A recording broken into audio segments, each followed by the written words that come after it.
Greetings, Public Works fans. Welcome to the Tuesday, December 3rd, 2019 Public Works and Planning Committee. Hope everybody had a great Thanksgiving, and we have one member absent, which is Commissioner Rather's not here. Yeah. Does anybody have an update on Commissioner Rather? He had a procedure, I believe, yesterday. Does anybody know how that went? The only thing I know is that it was procedure number 2. Yeah. That's what I've heard. Okay. And so the first procedure, he didn't have to stay overnight. Yesterday's procedure, he had to. They had to put some fine electrical wires Okay. in. Of course, it's open. Yeah. Brain surgery, so he's awake during the whole period of time, but they just had to stabilize those wires. Well, on behalf of this committee, and thank you, Mayor, and hopefully all those at home, please put Commissioner Rather in your prayers and hope for a speedy recovery. At this time, I would like to ask our Vice Chair to review the minutes of the last meeting. Chairman Cush, I have reviewed the minutes and find them in order and will move for their approval. All right, we have a motion to approve. I need a second. Second. We have a second. All those in favor signify aye. Aye. Any opposed? All right, thank you. I am going to move Tanya up for a codes report since she's promised it would be short and sweet. So Tanya, you have the floor and you are recognized. Good evening, Chairman, Commissioners. Hello. All right, so for the month of November, Building Codes issued a total of 261 building permits and 2,013 electrical permits for a total revenue of $110,026. We had a total of 1,355 inspections with a little over 7,000 miles driven for the month of November. And if nobody has any questions, I'll go on to development tax. Okay, any questions? Proceed. Development tax, we collected a total of $519,750. Smyrna had a 96-unit apartment complex that they applied for in November. Those numbers are about half of what October was. Is there? Building permits or development tax? It looks like Both? development tax. Development tax? Yes, it was. Is there any alarming reason why that? No, Murfreesboro had a large apartment complex come in October. Okay. So that's what drove the numbers up in October. Okay. Usually it's not that high. That's uncharacteristically high. Very good. All right. Okay, and if there's no questions, I'll move on to zoning enforcement. Zoning enforcement, as usual, we see a little bit of slowdown in the fall. So we had a total of 105 inspections in zoning enforcement for the month of November. Okay. Any questions for Tanya? On the illegal burning, are y'all citing anybody, or are they getting fined, or are they going to court now? What's the story? We do not burn, or we do not cite illegal burns, mostly because we're never called on them. We don't get called on them. The fire department gets called, or emergency management. Usually we don't hear about it until after the fact. Okay, thank you. Anything else for Tanya? If not, we need a motion to approve her reports. On our development tax that you collected from the apartments in Smyrna, do we share any of that with the city of Smyrna? We do not. Not any? No. It all comes to the county? I move to approve her report as presented. We have a motion. I need a second. Second. Any more discussion? All those in favor signify aye. Aye. Any opposed? Tanya, anything else? That's it. Mr. Chairman, Yes, sir. before Tanya leaves, she's going out on a personal issue for FLMA, so I'll just ask this committee, it's a personal matter, but just keep her and this committee keep her in our prayers, and she'll be back in time for budget. All right? Yes, I So will. we.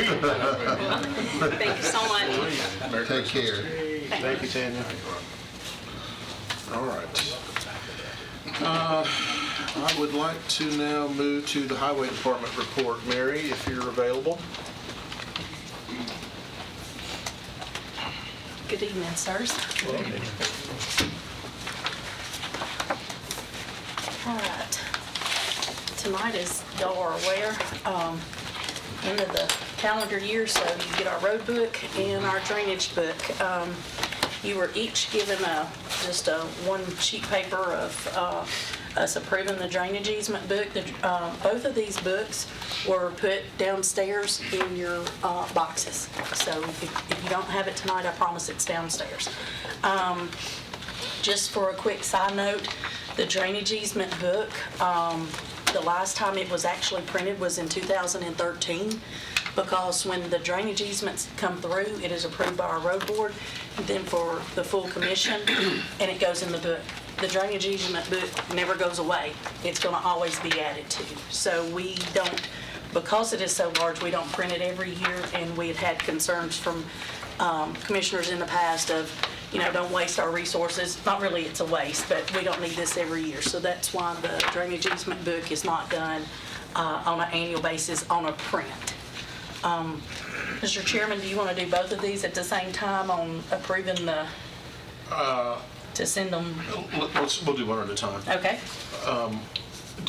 Does anybody have questions on the drainage book, the easement book, and to what its function and purpose is? Just This is, for, as go you ahead, said, sir. as you said, it's a living document. Correct. It just keeps. And this filing is history. what our public works department, the little 6 or 7 employees that we have of our total employee count, this is what they can work on. What is in this book, and any platted subdivision with true drainage easements is what that little committee that was set up back in 2004, this is what they can work on. So that's how we've come about this, and like I said, it is always added to, and once it's added to and we've agreed to take care of it, it's ours forever. So that book is always growing. All right. What needs to happen is the road board has already approved this to come to us for approval, and then send it up for full commission for approval. So if you have any more questions for Mary, now would be the time to do so. Otherwise, I will entertain a motion. Right now, we are just doing a book at a time, so we're doing the easement book. So I would entertain a motion to approve and send on to full commission. So moved. All right, have a second. All in favor, signify aye. Aye. Any opposed? All right, so this will go before full commission for approval. All right, Mary, let's talk about road book. Okay, our road book is, of course, done every year because of annexations and subdivision acceptance, and everything gets changing constantly. It actually changes constantly throughout the year with annexations. Last year, the total road miles come in at 970.36. This year, it's coming in at 969.32. We lost almost 5 miles in county roads, but we gained almost 4 miles in subdivisions. And the book is in, just to give you a little layout, Chairman Cush asked me to kind of explain it a little bit to you. We are required by the state that we have to tell you or anybody, the public, why things have changed. So you'll notice annexations where we had remeasurements because of annexations, or the plats, when we finally get plats, and on the old subdivisions we go out, and so that has changed. And then there's also the listing of every subdivision that the road board accepts throughout this year with the footage. The road book tells you, it's kind of hard to read if you don't know what you're looking at. You've got a road name, a beginning and ending point, and then you've got the miles. The classes, road width and bed width, that really doesn't mean anything to the average public. It does us, because that lets us know what we can work on.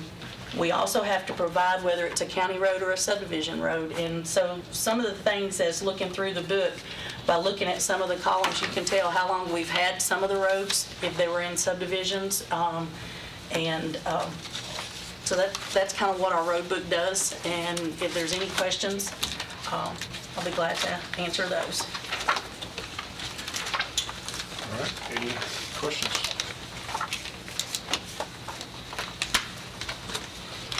Motion to approve the road book. Thank you. We have a pass it motion. on to the full commission. We have a motion to approve and need a second. Second. All those in favor signify aye. Aye. Any opposed? All right, Mary, we'll go on to full commission for both these books. Approval, bless you. Thank What you, else- What sir. else do you have? Is there any questions for me? That's got me for tonight. I guess we need to make a motion to approve a report. I mean, not that you really had a report, other than you told us about the road books, but, What are the two items in our, yeah, I'm getting ready to Okay. go over those. they're not? Yeah, they're not Mary related. Okay. Thank you. Thanks, Mayor. The two items you see on your agenda, which I'll just say proposal and acceptance, number 54, or the last two digits, and number 14. What these are, I'll start with 54. 54 is a notice that there will be a TDOT widening project on State Route 268, which is Thompson Lane. And anytime there's a TDOT project that runs through or into, or touches Rutherford County, they basically say, hey, by the way, heads up, we're coming your way. There is no Rutherford County funding in these projects. These are state-funded projects. But what we have to do is, there is a resolution that will be sent to, if we vote on it, a proposal sent to full commission next week to approve these two projects. And then these documents, when approved and signed off, go back to the Tennessee DOT for their file. The second project is for State Route 99, New Salem Highway, widening from west of Veterans Parkway to Cason Lane. So it's an extension of what is currently going on right now. So again, two resolutions will be read next full commission to accept the fact that we're going to have two TDOT projects, and it's just standard procedure and government paperwork. Pretty much, yes. So if you have any questions, Rachel and I will try and answer them, but that's the gist of it. Again, there's no county money involved in these. So it's just the state saying, heads up, we're coming to build. So that being said, need to make a motion to accept these proposals and send them to full commission. So moved. All right, and we need a second? Second. All those in favor, please signify aye. Aye. Any opposed? All right, Rachel, I'm going to give those back to you. All right, Chairman, do you know when these will start, just historically? Does anybody? I don't know if it's said so in the fine print. Okay, that's- We can look on Let's not put any more time. Yeah, we can look on the TDOT website and get their planning calendar. I don't know that it says so in the documents, but between now and next Thursday, I'll take a quick look. Thank you. All right, that concludes item 3. Let's go to planning and engineering, Doug and Michael. And if you brought any other friends? No, we don't have any friends. No friends? Mac, they put you on the top of the list and always push you to the back. Sorry, bro. Yeah. You were king for a minute. I like being last. I'll get tired. Yeah, whatever he wants, just give it to him. Good evening, Mayor and Commissioners. I hope everybody's doing well tonight.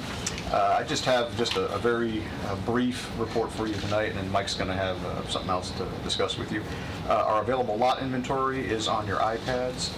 If you look on page 5 of the document, you will see that that first section, of course, this is broken up into two different reports. First is those recorded subdivisions, and the other one are those that are in the pipeline somewhere. The total available lots right now is 1,000. Those are lots that are recorded and can have building permits issued, well, when the office opens tomorrow. They could have permits pulled on those.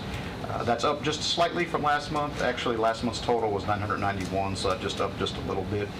We did have a couple of larger subdivisions that were recorded, and then when you offset that with the permits that were issued, it just resulted in a net increase of 9. But you can see from this point last year, we are up from 730 to 1,000. So that's really, if you have questions, I'm more than happy to answer those. That's really the only report I have. The Planning Commission did not entertain any applications for rezoning in November. So because of that, there will be no rezoning public hearings at the Board of Commissioners meeting next week. So, All right. Any questions for Doug? Otherwise, let's go ahead and make a motion to approve Doug's report on the subdivision. Go ahead. Second. We need a second. Second. All those in favor? Aye. Any opposed? All right, Doug, continue on. now I'll turn it over to Mike for the rest of the Mr. Hughes? Yes, sir. Chairman Cush, thank you.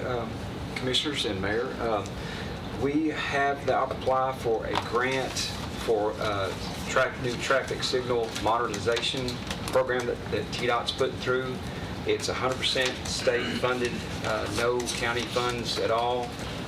It's capped at $250,000 per awarded grant. But what we're proposing to do is make traffic signal improvements at the Lascassas Pike and Compton Road intersection. We have an older controller there, and we're also going to ask that the state help us with turning movement counts, efficiency, reconfiguration of the signaling, and warranting of left turn signals for improvements at that intersection. So we just asking for your permission to apply for this grant. It's 100% state. What about turning lane? That's what we'll be looking at. The grant will not cover that, but they will cover the study of turning lanes and warrants, and I can pretty much tell you that they are warranted. And we are working with the city and the state already to make some improvements in this grant.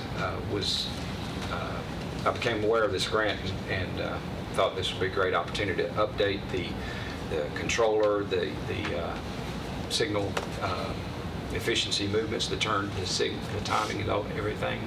So that's what I'm asking for, is just an opportunity to apply for this grant. Motion to approve. Second. All those in favor, signify aye. Aye. Any opposed? That's a real I'm sorry, I quick didn't question ask about that, Mr. Chairman. questions. Yeah, go ahead. That's okay. Has there been a high incident of traffic? There have been several instances on the state portion of Compton Road. There's a map in there that you can see. It includes both a left turn and through lane. So a lot of times people are not using their signal, telling the person across from on Compton Lane that they are turning left. So the person coming through from the East Compton side does not know, and a lot of times there's a lot of accidents there. So we're going to try to separate those lanes and do a dedicated left, straight, and right turn lane on all approaches to try to improve that safety. Very good. Mr. Chairman. Question. So this project, how much of the $250,000 grant is you gonna take? If they give it all to me, I'll take it all. So, I But mean, yes, this sir. this- Yes. Oh, no, it'll probably be, I'm working with the city on this one. It'll probably be around 100,000, maybe a little bit more. Okay. But if they give me more for new signals, I'm going to apply for everything. Okay. Ask for the world. Ask for the moon, maybe. Mayor. Mr. Chairman, this intersection, Commissioner Piercy and I have been talking about this for quite some time. He gets a lot of complaints, and of course, he brings his bus down East Compton Road twice a day. The guy that cuts my hair threatens to cut my ears off if I won't do something about the intersection, because he comes out that way, he and his wife both, and I think maybe, and this is one of two, I believe, We have- red lights that the county owns? 3. Okay, this is one of 3. We're getting ready to that have we a fourth actually one. own, but we contract with the city for the maintenance, to maintain those lights, because we don't have a street department. But the East Compton Road is in the county. The other 3 are controlled by the state. They don't control the east part. So those other 3 on 96 and then West Compton is Highway 268. state control. So there's been a lot of between the county, the city, on the timing of the light. And the guy that cuts my hair says he sits there and counts maybe 3 cars. Maybe. If it's just your bus, that's about the length of the time of the green light that you get. And it's on a kind of a downward grade, is it not? Yes, sir. East Compton is, yes, sir. So as the traffic is so backed up coming in from Las Casas, and if it's wet or icy, they spin their tires, and it's a very hazardous intersection because they're trying to get up and they punch the gas to get out in front. So I made a phone call to Paul Deggs, Assistant Commissioner at TDOT, and asked him if he could, since we have been bugging him for the last several years, if he could possibly help us get that $100,000 for that Yes, sir. improvement out there. And I'm sure Commissioner Pierce's constituents would appreciate that. Yes, sir. And we're also working with the Highway Department. They're looking at Yeah, making improvements exactly. to the And talked to the Compton. road board director, and he had looked at it on several occasions, and he thinks he can make some improvements and give more turning area as well. This project's been going on a good 2 years. Yes, sir. Good 2 years. So I'm glad this grant money is available. Really? So it's, with Mr. Deggs, he might be able to get it at the top of the list, that contact. Fantastic, good luck with that. Yes, sir. No county money. No county money, 100% state money. Have we made a motion in the second one? All right. Then does that conclude your? I have one, I Oh, don't have, yes. yes, sir, I don't have a Public pancake breakfast. public service announce- announcement? A public service announcement, yes, sir. I just wanted to brag on Oakland Middle School, their Beta Club, their honor society. They had an engineering team that went to the state conference at Upperland Hotel the week before Thanksgiving, and they won first place in the state. Great. That's fantastic. I just wanted to Congratulations. give them a shout out. That's fantastic. Engineers and they. That's right, that's right. They had a great coach. Well, there you go. All right. Thank you. Thank you, Doug. All right. Yeah. Mac, I'm gonna let you and Mayor, Engineering coach. I'm gonna let you and the mayor flip a coin. Let him go first. Okay. Tell him happy birthday. Mr. Mayor, are you prepared to jump in next with your presentation? Mac has given you the okay if No, you want to take I'll it. let Matt go, and then Okay. I'll save mine for last. All right. That means they won't vote on everything I want. No, I'm just gonna listen to what you want. Good evening. Good evening. Of course, we always do the landfill report first. And I don't know, hopefully y'all will remember last year, for the week, the time between Christmas and New Year's, we closed the landfill the entire time. And I don't remember getting any complaints on it. If you remember at our landfill, we're only accepting brush and off the rim tires. Well, the 3 days that or 4 days that we would be open between Christmas and New Year's holiday, I doubt we would get any brush or tires either way. So what I'm asking for, again, is permission to just close the landfill for that time period. Y'all can think about it. And what is the time frame that you're requesting? Christmas Eve is on Tuesday. So we would be closed Christmas Eve, Christmas Day, so that would be Tuesday and Wednesday. So Thursday and Friday, we might as well go ahead and close. And then the Monday before New Year's Eve, it would be that Monday, that Tuesday, and New Year's Day. So Tuesday the 24th, Wednesday the 25th, Thursday the 26th, my birthday, Happy birthday. and that's Friday, Tuesday, Wednesday, Thursday, Friday, and then Saturday, We're not open on- Sunday closed. Right, we're closed anyway. Okay, And then it'd be that next Monday, Tuesday, and Wednesday. okay. You're not open half a day on Saturday? Only April through October. And this is just the landfill, this is not the recycle centers? That's correct. That will be on a different schedule. Okay, all right. You've heard the request. You want to think about it, or are you prepared to? And you said no Take action. complaints at all last year? I don't remember a single complaint, but it's the brush and tires is not, that's not the season. People are doing a lot of brush and tires. And the businesses that deal with tires, most all of those have tire trailers on their property, so they don't actually come through our scales anyway. I move to approve. We have a motion to approve those dates for closure. Anyone care to second? Second. And we have a second. All those in favor signify aye. Aye. Any opposed? Mac, thank you. What else you And got? thank y'all. As y'all can see on the landfill report, the landfill is not extremely busy. This time of year is not a lot of tree trimming and things like that going on, and of course, the tires are pretty consistent. So there's just not a lot of activity out there. The next pages are the pages where y'all see the tickets. You can see where the debris came through, and then you also, the next page after that is the tires. So that's what's coming through our landfill. So tonight is not that night for the discussion, but probably February timeframe, we need to discuss the Saturday time that Mr. Peach spoke about. Our Saturday activity is next to nothing. Everybody pays, but the commercial businesses don't, most of them don't run on Saturday, so you just got a few residential, and we have very few that come in after 12:30. So we need to revisit those times because we're being open and paying people with no activity coming in. Now, the Monday before that Saturday, we are not open, just to prevent paying overtime. So that'll be a discussion, just kind of plant that seed for you. And again, we're just talking about the landfill. Yes. Our landfill has environmental issues. Most of you are aware of that. TDEC has asked us to take, well, there's 44 flares that was put in 1994. And the flares were dug into the ground and they're gas wells. And it's like an oversized grill igniter, gas grill igniter with a tube, a battery, and a solar panel. So that grill igniter is sitting there flashing all the time. And if there's any methane gas coming out, it ignites it. They don't make the parts to fit that anymore. The last time we went through to try to fix them, they sent us some parts with a diagram and a schematic on how to rewire to make it work. And most of y'all probably won't remember, it was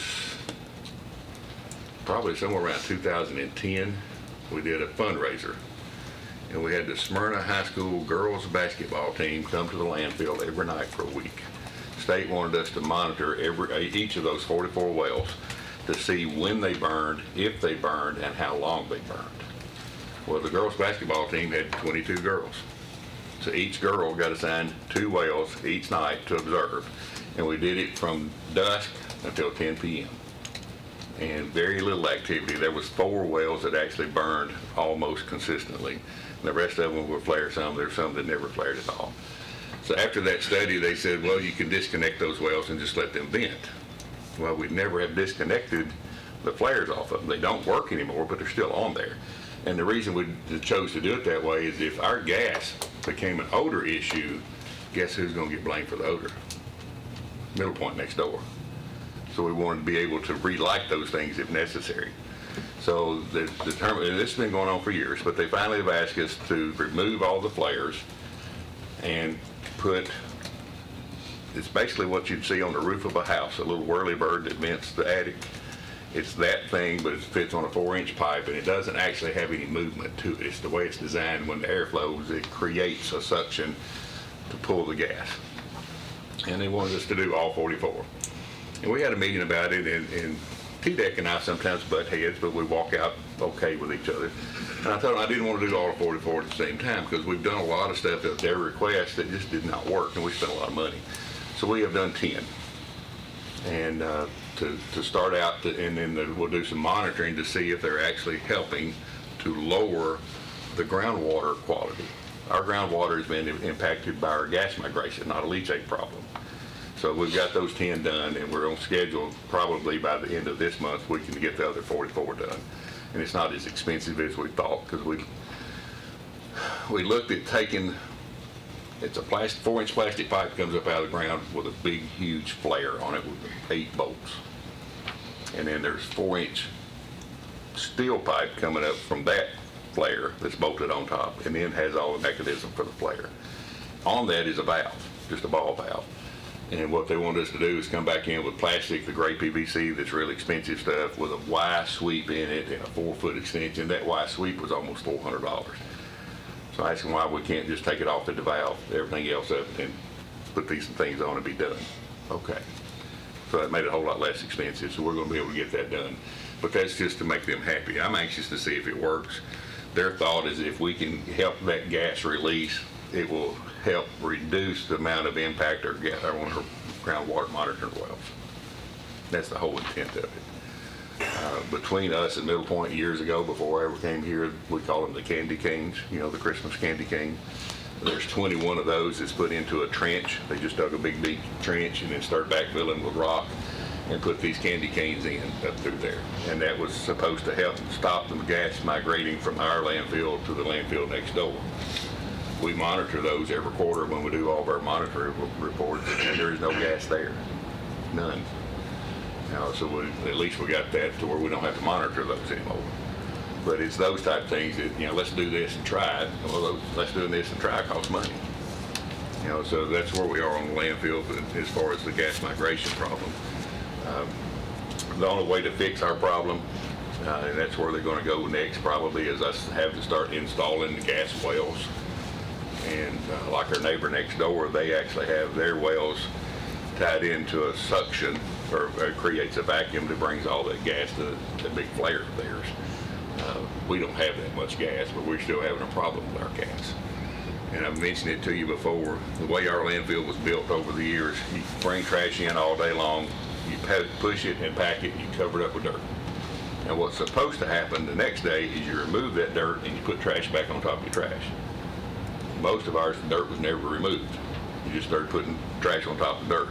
That creates all these little pockets of garbage with no connectivity for gas migration or leachate migration. So we're depending on Mother Nature and what she does with it. Well, then we're trying to catch wherever she sends it out. So that's our problem. And so to fix that is to go in there and put those to help prevent some of that, but it's still not going to fix it completely. And to go back and retrofit for a whole new system, collection system, would be astronomical. But that's kind of catch up to speed on our landfill. Any questions on that? Yeah, Okay. one of the things that I've always said is that we got to address this county dump. And I'm not talking about Band-Aid like you're talking about. I'm talking about fixing it. And I mean, would you be safe to say be in the millions? Yes. Okay. But if we keep Band-Aiding this, I mean, we're not doing anything at all except just prolonging it. So you feel that the best case scenario is we dig it back up, put another liner on it? Would you agree with that? Yes, 100%. And there's multiple reasons for that. And I'll go through a little bit. We went to Lamar County, Georgia to look at a gasification type process. And they had a landfill, roughly the same age, same size, same environmental issues that they had dug up and moved to a new landfill across the street. 70% of what they dug up was either recyclable or dirt. Similar to ours, you got really thick dirt patches in there. They found no hazardous waste. I asked them how hard they looked. They said they did look, they didn't find any. And they had a lot of materials that came out just as pristine as it was when it went in. You know, the old checks, it was when they canceled checks had little square holes in it. That, you know, it had those, it just still never had gotten wet. So that's one reason. The other reason is we have the issues at our landfill similar to theirs. When they dug theirs up, 5 years later, the groundwater monitoring went back to what it was originally before the landfill was ever put in. They're not along the river like we are. GBB study, a lot of you don't care much for it, but there's some information in there I want to reshare with you. When we did all of our information looking at expanding Middle Point onto our landfill to dig that up, at that time we were assuming Middle Point had 11 years of life in it. So everything we did was based on an 11-year period.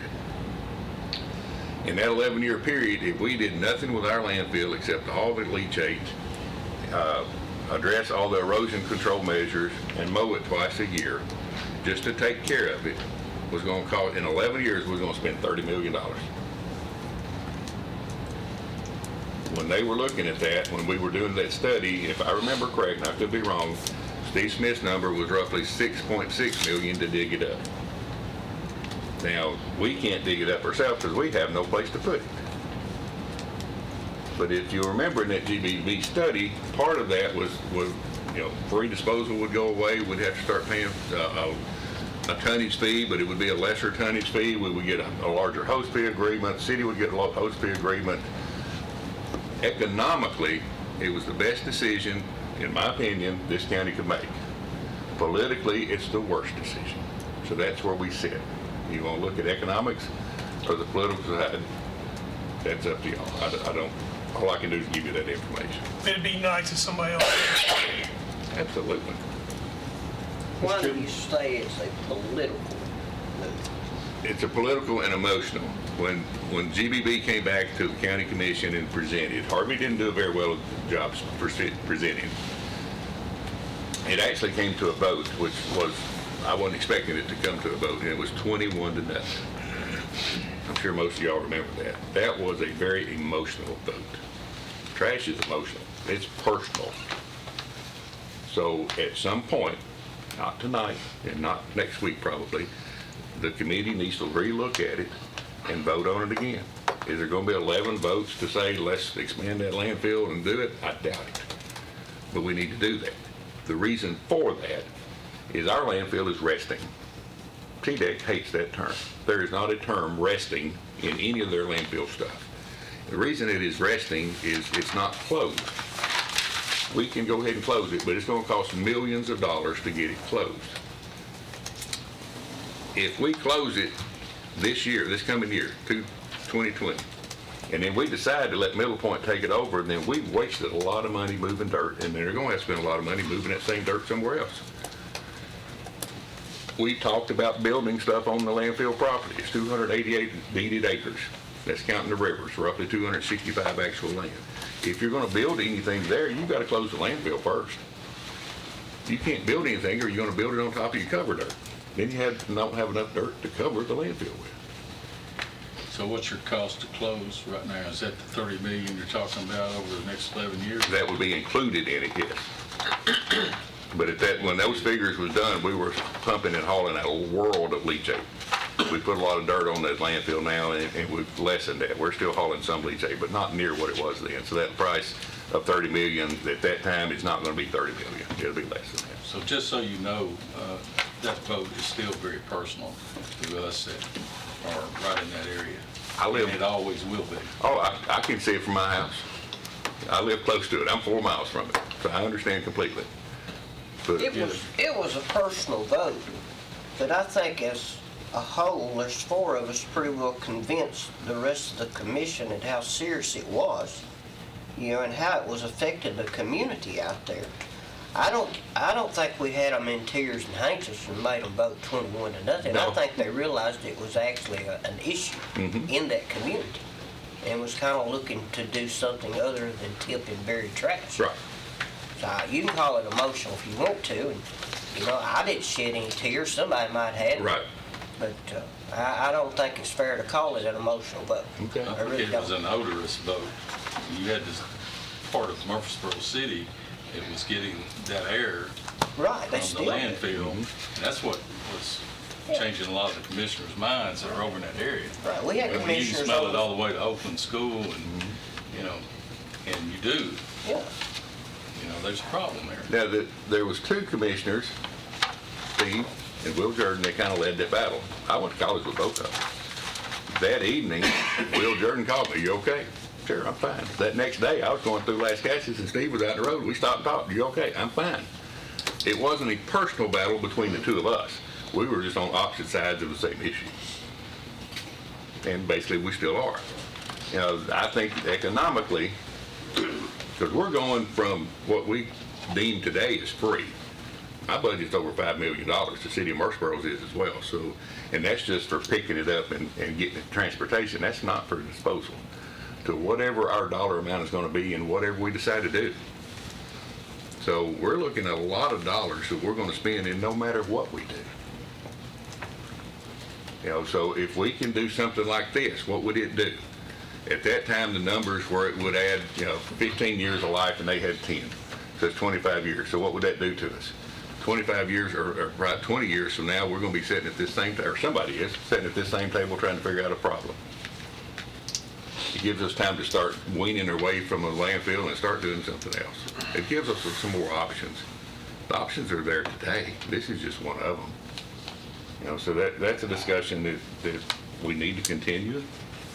And I'm willing to champion my side of it, and any commissioners that are totally opposite side of it, I'll respect you and hug you and shake your hand or whatever. It's not personal. It's just that we need to figure out which way we're going to go. when you talk about the economics, and when you talk, you're specifically talking about GBB's Middle Point 2.0. Yes, sir. Okay. And why don't you briefly update some of the newer commissioners exactly what that was? What the original thing that brought it up is we did some preliminary talks to see what it would cost and how the thing would work. We're going from free to having to pay something. Free disposal is going to go away. They're not going to continue that. No other landfills that would be started today would do that. In '94, when those agreements were signed with Rutherford County and the city of Murfreesboro, which they're almost identical agreements, they're real similar, nobody knew how much growth was coming. There's no way anybody could endure that or see that. So it is what it is today. So there's 86,000 tons a year that they're taking for free. And that's kind of rough on them. Now, they take in a whole lot more than that, but that's a percentage. At one time, I'll circle back to something, the county commission wanted to see if they could do something and change it to where we got more host fee agreement.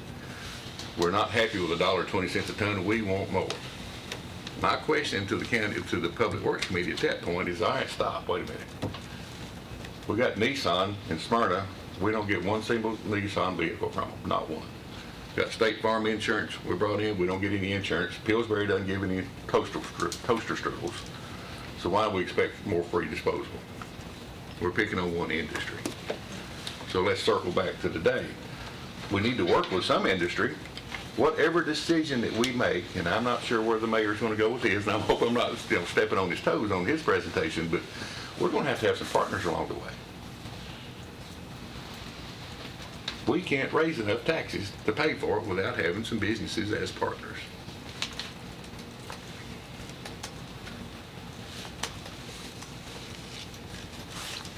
I want to clarify something too. Yes. I said it's personal to me. It is personal to me, but it's not just the fact that I don't like the odor, and I don't like the fact that we've had a landfill in that area that long, and the fact that I don't want another landfill on a river that could possibly impinge on our drinking water and my kids' drinking water. But there are other better methods than landfilling out there, and we all know that. Right. And I imagine there, I know we've heard presentations, so that's why it's personal to me. I think we're being naive, just sticking stuff in the ground. Oh, you're 100% accurate. 100% accurate. But to do the other technologies, either composting or waste to energy or better recycling, it's going to cost money. Are we willing to spend the money? That's what it comes down to. What are we willing to pay for? Landfilling is the cheapest and easiest way to do it. And that's the reason we've loved it so long, because it's been almost free to us. Well, if we're going to do something else, it's not going to be free, and it's going to, where we're going to get the money. I had an email Monday, actually it came in Sunday night, from a Smyrna resident, that he'd sat in line at the Weekly Lane Center, and it's been the same way for the last, for ever since he's lived in Smyrna. So when we're going to expand it? Well, at what point is a center too big? At what point do they get curbside collection for all the residents? So those are some discussions that we're going to have to get into at some point as well. Now we actually do have some more land. We could actually make it bigger. But if you're going to make it bigger, then you're going to have to hire more people, you're going to have to put in more equipment, you're going to have more trucks to haul it. I mean, bigger is not just a lot of space and move cars faster. You've got a whole lot of other incidents that goes along with it. Mr. Chairman, is there any way that we could listen to the mayor's proposal and have Matt come back and then have this conversation? The reason I'm doing that, Matt, because I want to hear what he's got to say, and then I'll be able to have more questions to ask him. Okay. Could I do a little off the path before we get to the mayor's proposal? The avenue with the city of Murfreesboro, did they just build over that landfill, or did they reclaim it?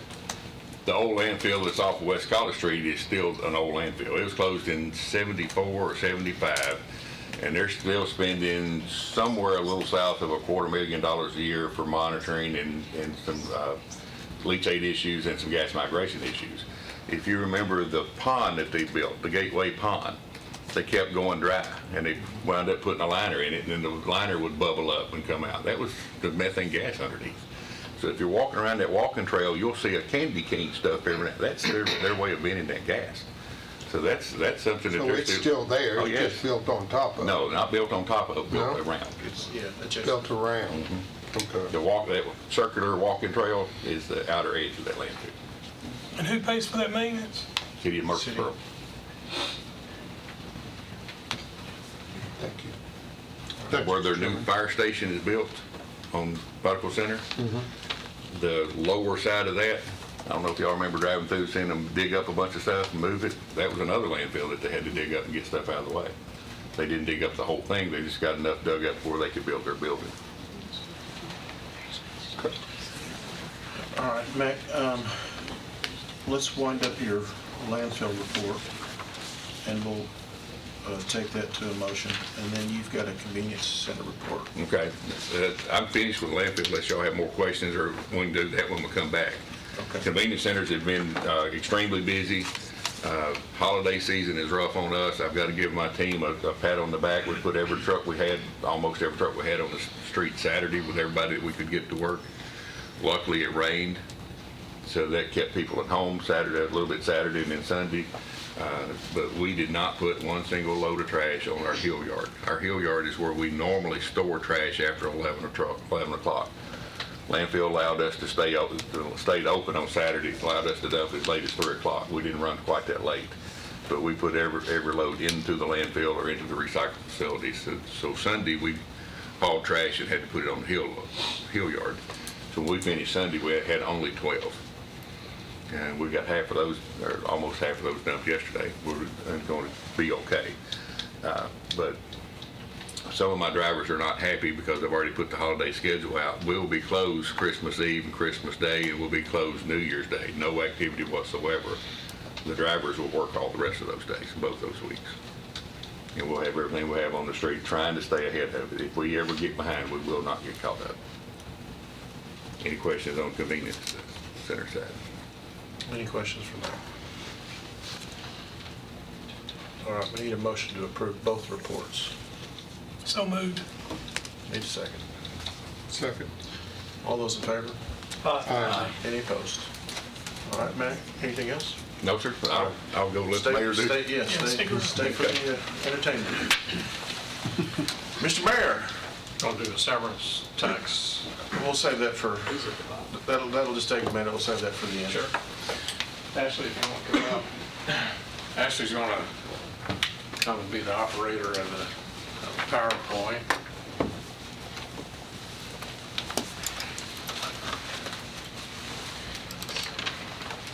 I'm gonna stand. This is not, Okay, this one's sitting all day. Thank you, Mr. Chairman, members of the committee and the audience.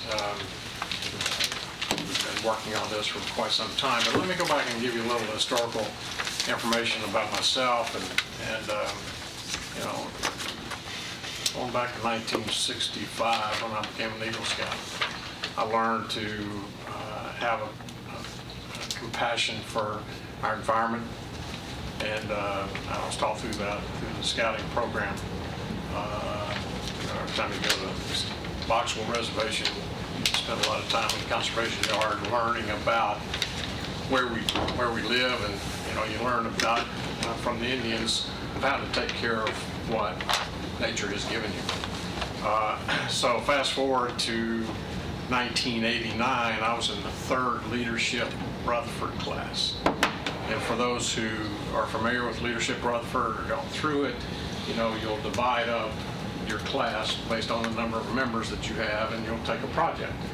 Okay, so the project that I had with Bill Bryson and several others that were in that class, our project was Middle Point Landfill, because it was the talk of the town or talk of the community at that point in time, because the Matthews property was getting ready to be sold to BFI at the time. Mr. Mankin's brother-in-law from over in Lebanon actually purchased the Matthews farm and actually made the transition to sell that piece of property where Republic is located today at Middle Point. So having gone through that and given our report, Leadership Rutherford, and I decided that energized me to want to run for politics, okay? because it was something that I was concerned about the Middle Point going on our water source there for part of the city. The city gets part of theirs from a spring over by Oakland's, but the other water source was coming from the Stones River at Walter Hill.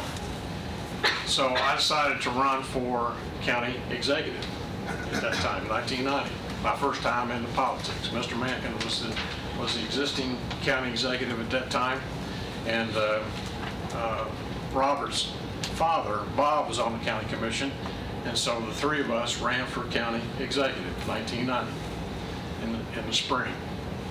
I'll never forget, it was kind of your dad's platform as well as mine, and there was a lot of talk about the landfill. We were in a forum, public forum, decided to have it at Central Middle School on the stage, filled up most of that old auditorium where I went to high school.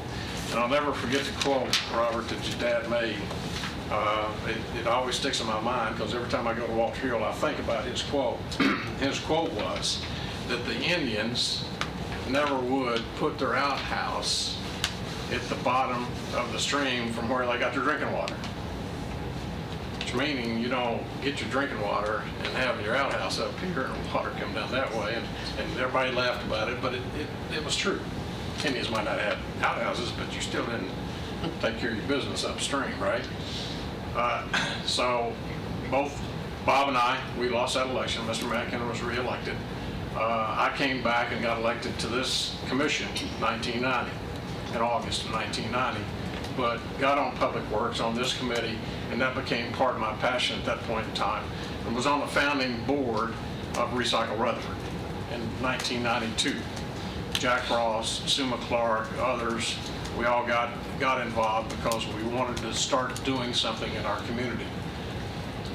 I reached out to a gentleman by the name of Bob Allard. Bob was the general manager at Heritage Dairies.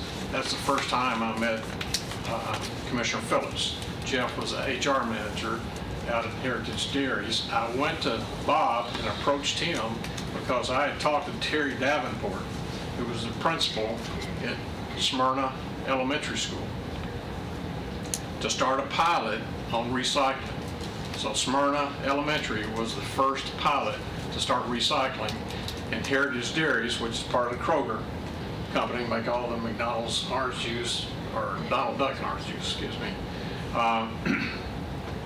He put up the money to put in the recycling bins at Smyrna Elementary. And they had competition. The kids brought in magazines, they brought in newspapers, they stacked it. It was clean paper. It was not polluted.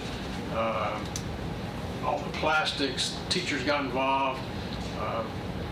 They were very impressed with that. So at that point in time, Kroger's got involved along with the county, and we started putting at the Kroger's, the one on Middle Tennessee Boulevard and the one on Northfield, put recycling bins with the help of Recycle Rutherford. And the county was really engaged into it, and everybody was working in that direction. But over time, people got to the point that they just started throwing whatever they wanted to. Trash bags were flying all over Broad Street, up and down in the parking lot, and it became nasty. So finally got to the point that Kroger says, we can't do this anymore. We can't pay people just to clean up when people are not going to take care of the recycling in a proper way. And it just kind of dissolved into, became non-existent, and it fell back onto our convenience centers in Rutherford County. So fast forward, we continued to work and went through the closure. When I was on the county commission for those 8 years, I went through the closure and the post-closure of putting the clay cap on our unlined landfill adjacent to the current. It was BFI at that point in time, then became Allied, now Republic, to that landfill. BFI at the time was the first landfill in the entire country to actually wanted to expand their footprint So they were the first company or first landfill to actually seam 2 liners together. So they dug out a little bit, put another liner in to where they could improve their footprint. BFI used to be involved in the community. Earth Day, they had billboards everywhere. They were totally engaged in the community and trying to help. And I don't know what happened along the way when Allied bought them out, but it became a business, and it just kind of disappeared within our community being engaged. So I still had that passion about recycling. I still recycle today. My wife and I do. I still crush my cans to save airspace, aluminum cans, do everything that you possibly can, but it's still not enough. The company that recently tried to make a go of it here by the big green recycling container, I still have mine because the company went out of business. They gave it a shot, but you know, it was hard trying to make it. And at the same time, they got into the business where recycling's value started to drop. And as we know, what's happened in China. China says they don't want our recycling anymore. So there are other countries in Cambodia and other Southeast Asian countries that are still taking some of our recyclables, but not to the extent, and the prices are not strong enough. There are currently 561 recycling companies around the country, like Waste Away. They used to make park benches out of their pellets.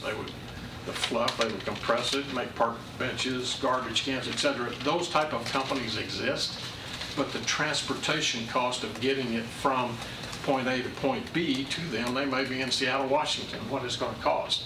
So it has to be in kind of regional pockets of those 560 some odd companies that are trying to take recyclables as an entrepreneur business and make something out of it.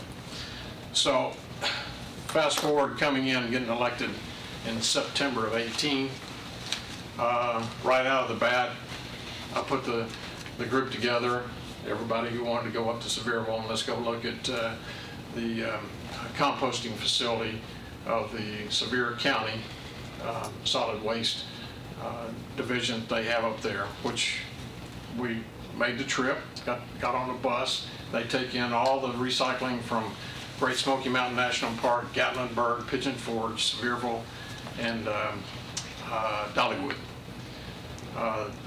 They compost about, what they tell us, 65% of all their solid waste. They do have a Class D landfill of sort, but most of it's composted. And if you remember, it had a little bit of a smell to it, but you could pick it up, and it was clean. So we've looked at this committee's looked at about every opportunity over the course of the last 10 or 11 months of what is actually out there. We've asked them to come in and talk to us. We have one more. Republic, I believe, is going to come back. They were going to come this next week, but they had some conflicts with their leaders with Republic, with that company. They'll come to the next, Mr. Chairman, I believe your January meeting they've set up, and that should be kind of the end of, we run the gamut. So let's go to the next slide. So we've listened to the community over the last 9 or 10 months, or 13 months, I guess it would be. We've looked at composting, we've looked at recycling, we've looked at plasma gasification, and of course we've also had a presentation on just gasification, which burns at a lower temperature. The current dump and cover, that's what we have right now at Republic. It just back it up, dump it, cover it. At one point in time, when the Allied had it, they weren't even covering because they didn't have enough dirt. They were trying to buy every available farm in Rutherford County to buy dirt. So I remember driving by at 11, 12 o'clock at night, and they had big lights up because there's a rule with TDEC that says as long as you're dumping, and so they were bringing in dump trucks as far away as New Jersey. So they didn't have to cover it because they didn't have the dirt to do it, nor the money. But anyway, we're dumping, covering, and I think Republic's doing a pretty good job out there right now. And since Jamie's taken over, it's I've noticed, by taking my brush out the landfill, I've noticed an improvement since Jamie came in and took over that operation out there. The tipping fees right now, as you know, the deal that we cut back in the 90s, they're paying us $1 million a year plus free tipping. That was a deal that was cut back then. So we're looking at $800 to $1 million based on the check that we get every year. But as Mac was a good segue for this presentation because he's already answered a lot of these questions that you may have. But we're not paying anything. And we're used to not paying anything, and people don't realize that. If you live in any other part of the country, it's almost another utility bill that you're having to pay just to take care of your waste that households are actually, sending to the dump somewhere. When we made the trip out to San Jose and up to San Francisco, the cost of what it's costing the taxpayers out there is unbelievable because they have so many regulations. As you know, in California, they regulate everything. That's why they had so many fires, because they regulated the trees and wouldn't let the brush be cleared. But we've had it good here in Rutherford County, but that is getting ready to run out. It's going to run out very, very soon. And I'm going to talk about a little bit later, innovations. What are some innovative ideas that we can do here in Rutherford County that I think can be good for us if we can buy into it? Next slide. So here we are. That's when we went up to Sevierville. There's a picture of Commissioner Irving. That's the former commissioner, now state commissioner. Turner, I think, there's in the back. Next to you, Steve, in that red shirt. Next slide. So as we talked about when we're doing the dump and cover, it's costing us nothing. So the cost is free for the remaining lifespan of the current landfill. Every time we talk, it changes, but it's got to be somewhere between 6 and 9 years. Okay? But, you've heard me talk about my goal for this county is to be zero waste. Okay? I want to be at zero waste. Can we actually get to zero waste? Yes, you probably can if you transfer everything out of the county. But we'll get into that in a minute. But you see the asterisk up there? 10% minimum. That's inevitable. No matter what you do, whatever type of facility you put in, you're still going to have 10% of your waste stream is going to have to go into a landfill. 10%. And that's across the nation, across the planet. But right now it's zero. Okay? Some of you went down and looked at Huntsville, what they have. The city of Huntsville put in their plasma gasification system right next to Redstone Arsenal, which is on that military base. The startup cost is somewhere between, they started out at $500 million. We've heard it could cost, and they've got estimates, it could cost them $1 billion because they're out of capacity. What they do, they burn in this plasma gasification process, they burn their garbage, they send it to the grid, and then the electricity goes into all of Redstone Arsenal. So I just put in a number of $650 million startup if we were to do that. The reason it's easier for Huntsville to do that, because they have inside that perimeter, that fence, they have the government operation. They can sell all of that electricity to Redstone Arsenal that's generated. Annual operating cost is around $2 million. Next slide. If we were to put in a state-of-the-art composting facility, probably better than the one that those of us who went out to San Jose, California and looked at that one, if we were to put in one like Republic has in, is it Texas? Waco, Texas? Is it, you have a recycling facility out in Texas? Okay. We've estimated the cost of a state-of-the-art recycling facility like that to be $36 million plus the $1.7 million annual operating budget. So I want you to clue in on these numbers of what it's going to cost the citizens of this community if we choose to do this by ourselves. Okay, next. If we were to put in a state-of-the-art recycling facility, the cost is $35 million, but you see the $2.5 million, it's a couple of $1 million less than was composting more expensive? No, it's $1 million. Okay, but it costs more on the operating budget, probably because of manpower, et cetera. So we're somewhere in the same neighborhood, 35, 37 million for recycling and composting facilities. Next slide. We had a presentation from Lady Sina Prasad. Sina made her presentation, and what she was looking for is going to be about $22 million. But she wanted us, the county, to donate the land for her to put her anaerobic digester on. Now, for those of us who went to South San Francisco, we saw a beautiful anaerobic digester where they're taking all food materials, etc., and plants, putting into it, and they have a built-in methane collection system, and they were powering all of their garbage trucks off of this methane collected in the system right next to the building where the digester was located. But still at that, I don't think if we were to spend, we the county were to spend $22 million and put up the land, I don't think that there's still enough trash that we would generate here in Rutherford County to even pay for that facility on a monthly basis. We saw a presentation from a gentleman that came in from Reno, Nevada. I guess they're based out of, Fulcrum is based out of California, but they're putting a refinery in Reno, outside Reno, Nevada in the desert. That facility is, I think they're supposed to start producing bioenergy, or actually jet fuel, JP4 jet fuel from anaerobic digestion. So they'll take that food waste and put it into their refinery to make this jet fuel.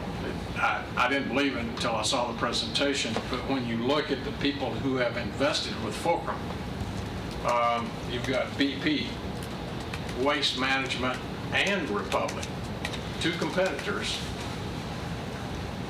two of the largest in the entire country, have both invested in this company. Department of Defense. Department of Defense has invested millions of dollars because they realize how important this process could be if you could take anaerobic digestion of food waste and turn it into jet fuel, for what that would do for the military. United Airlines, Marathon Oil, Cathay Pacific Airlines, Japan Airlines. All of these companies see an opportunity as opposed to pulling crude oil, and if they could make this thing work, which I'm sure they wouldn't have invested the millions of dollars that they have if they didn't believe in the process. Next slide. So we're looking at Republic Services located right here in Rutherford County. Estimated 8 years left. If we go somewhere between the 6 and the 9, I came up with estimated 8 years left on the current landfill. We're doing it for free tipping. So if once that's gone, we're going to have a reduction in our revenue to our bottom line here in the county. Okay? We'll wait and see what their presentation is going to be in January, right after the first of the year when they come in. GNRC, Becky's here tonight. She gave her proposal last week of what, and I serve on the board. I'm on the executive committee for GNRC. Becky, how many counties are in GNRC? 30? 13 counties and 52 cities. Okay. So I go every month to GNRC. Becky does a great job. The GNRC is made up of the counties and the city mayors, and we're all working together in the whole mid-state area, and it's a great organization. But we have come from the evolution of the original 3 R's, reduce, reuse, and recycle. It's going into a whole different direction because recycling, the cost of of what we get paid to recycle has gone away. So if you've been watching the news, you're seeing cities do away, just in the last month, cities have scrapped their curbside recycling in large cities, and they've been doing it for several years because it's become a detriment to them, and they don't have the money budgeted. It was kind of paying its way, but now they can't do it anymore, so they're getting away with their, so what's going to happen, they're going to have to take it back to a landfill somewhere and just start dumping it, unless they can come up with some of these other state-of-the-art type facilities that we've been looking at. Next. Several of us went up on a trip, got a bus, and went up and looked at Waste Away. Waste Away is right here in Warren County, neighboring Warren County. The cost of that type facility, the president told us that night, is going to run around $45 million to put in that type facility. Now, what I got out of that presentation, I've been up there twice, is that they don't have an end product. Their end product, they're making pellets and they're making fluff, but they have nowhere to take their pellets to burn it like coal. It's replacement of coal. The problem that I see with Waste Away is that unless we had somebody inside the fence, as they talked about, to put this type of facility inside the fence of a Nissan, inside the fence of a Bridgestone, to where they could actually burn those pellets or that garbage and sell it right back to that industry, that makes sense, okay?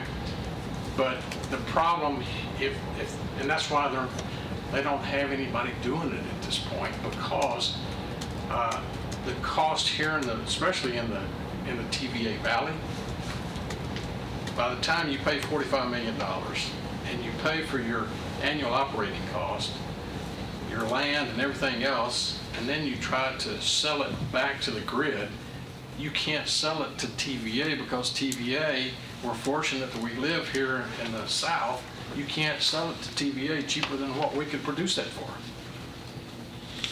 So we'd be going in the hole by doing something like that. Next slide. We had a presentation by Yantis. If you remember, the gentleman from, I believe he was from Florida, who came in and made a presentation, and I believe his partner, Dr. Jordan, who's Greg Lyle's nephew from here in Murfreesboro, they had some type of gasification process, and they showed us a machine that you could put tires and construction debris and garbage and everything into it. The problem was that they wanted us to pay the cost, and the problem I had with them is they didn't have a facility anywhere in North America that we could go look at. So it was a nice presentation. They spoke very well. They were knowledgeable about what they were doing, but they didn't have anything to back it up. So I can't recommend that we go in that direction with Yantis. Transfer stations. We estimate that it would cost about $15 million plus put in a transfer station. Now the plus is huge, okay? You've got to have some type of truck fleet, large truck fleet, trucks picking up garbage up and down neighborhoods, every street, all over the county, every commercial dumpster. So either you purchase, we the county purchase our own trucks, or we contract with a company to provide those trucks, and they come in and do it. But then you've got your salaries, your benefits, your fuel charges, unless we outsource it to that company. So these are all, 15 million seems cheaper than the 36 and the 37 on the recycling, but it's still a far cry. I don't think that we could come anywhere close to the 37 by the time you bought a truck fleet or even contracted with a truck fleet with fuel charges. And the problem I have with transfer stations, if we were to put in a transfer station and want to go, let's just ship it out of Rutherford County. We're tired of trash coming into our county. We don't want it anymore. let's just take it out. As I've shared with you in the past, there's a company right down here in Coffee County that is bringing in trash. They back up on a tipping floor. They got a knuckle boom that picks it up, and it swings around, drops it in a long haul truck, open top. They're taking it across Montego, through Chattanooga, and up to Cleveland. Why? I guess that's probably the cheapest tipping fee that they can get. What happens when they close? What happens when the other mid-state landfills that are in the mid-state here, Pike County up in Montgomery County, in Clarksville, Lewisburg, those are our two closest. Their capacity years are about the same as what ours are. They got a little bit longer than what we do, but we are then not in charge of our own destiny, okay? And they can hold us hostage at some point in time. If we go this direction on transfer stations, what if they all close and we have to start taking it to Alabama or Mississippi and taking our garbage? I'm looking at the global picture, not 5, 15 years. I'm looking 40 and 50 years. Is where this commission needs to be looking, is in a 40-year for our next generation. How are we going to take care of the trash? The decisions that this commission will make has got to be bold. It's got to have the vision to take care of the next generations and the increase of people that are continuing to move here. And with all these numbers that we're looking at right now, these are based on population numbers we have now. Just last week, you saw where it's estimated we're going to, between now and 2035, we'll have another 200,000 people coming into our community. We're almost going to double. So then more trash comes into our waste stream. C&D mitigation, I think that we need to, right now, Mac, I think we're paying, I read the check when you send it in, a little over $300,000 we pay to have a company take our tires. Now, we take them out to the landfill, but we have to pay a company to come pick up our tires and take it out of the county.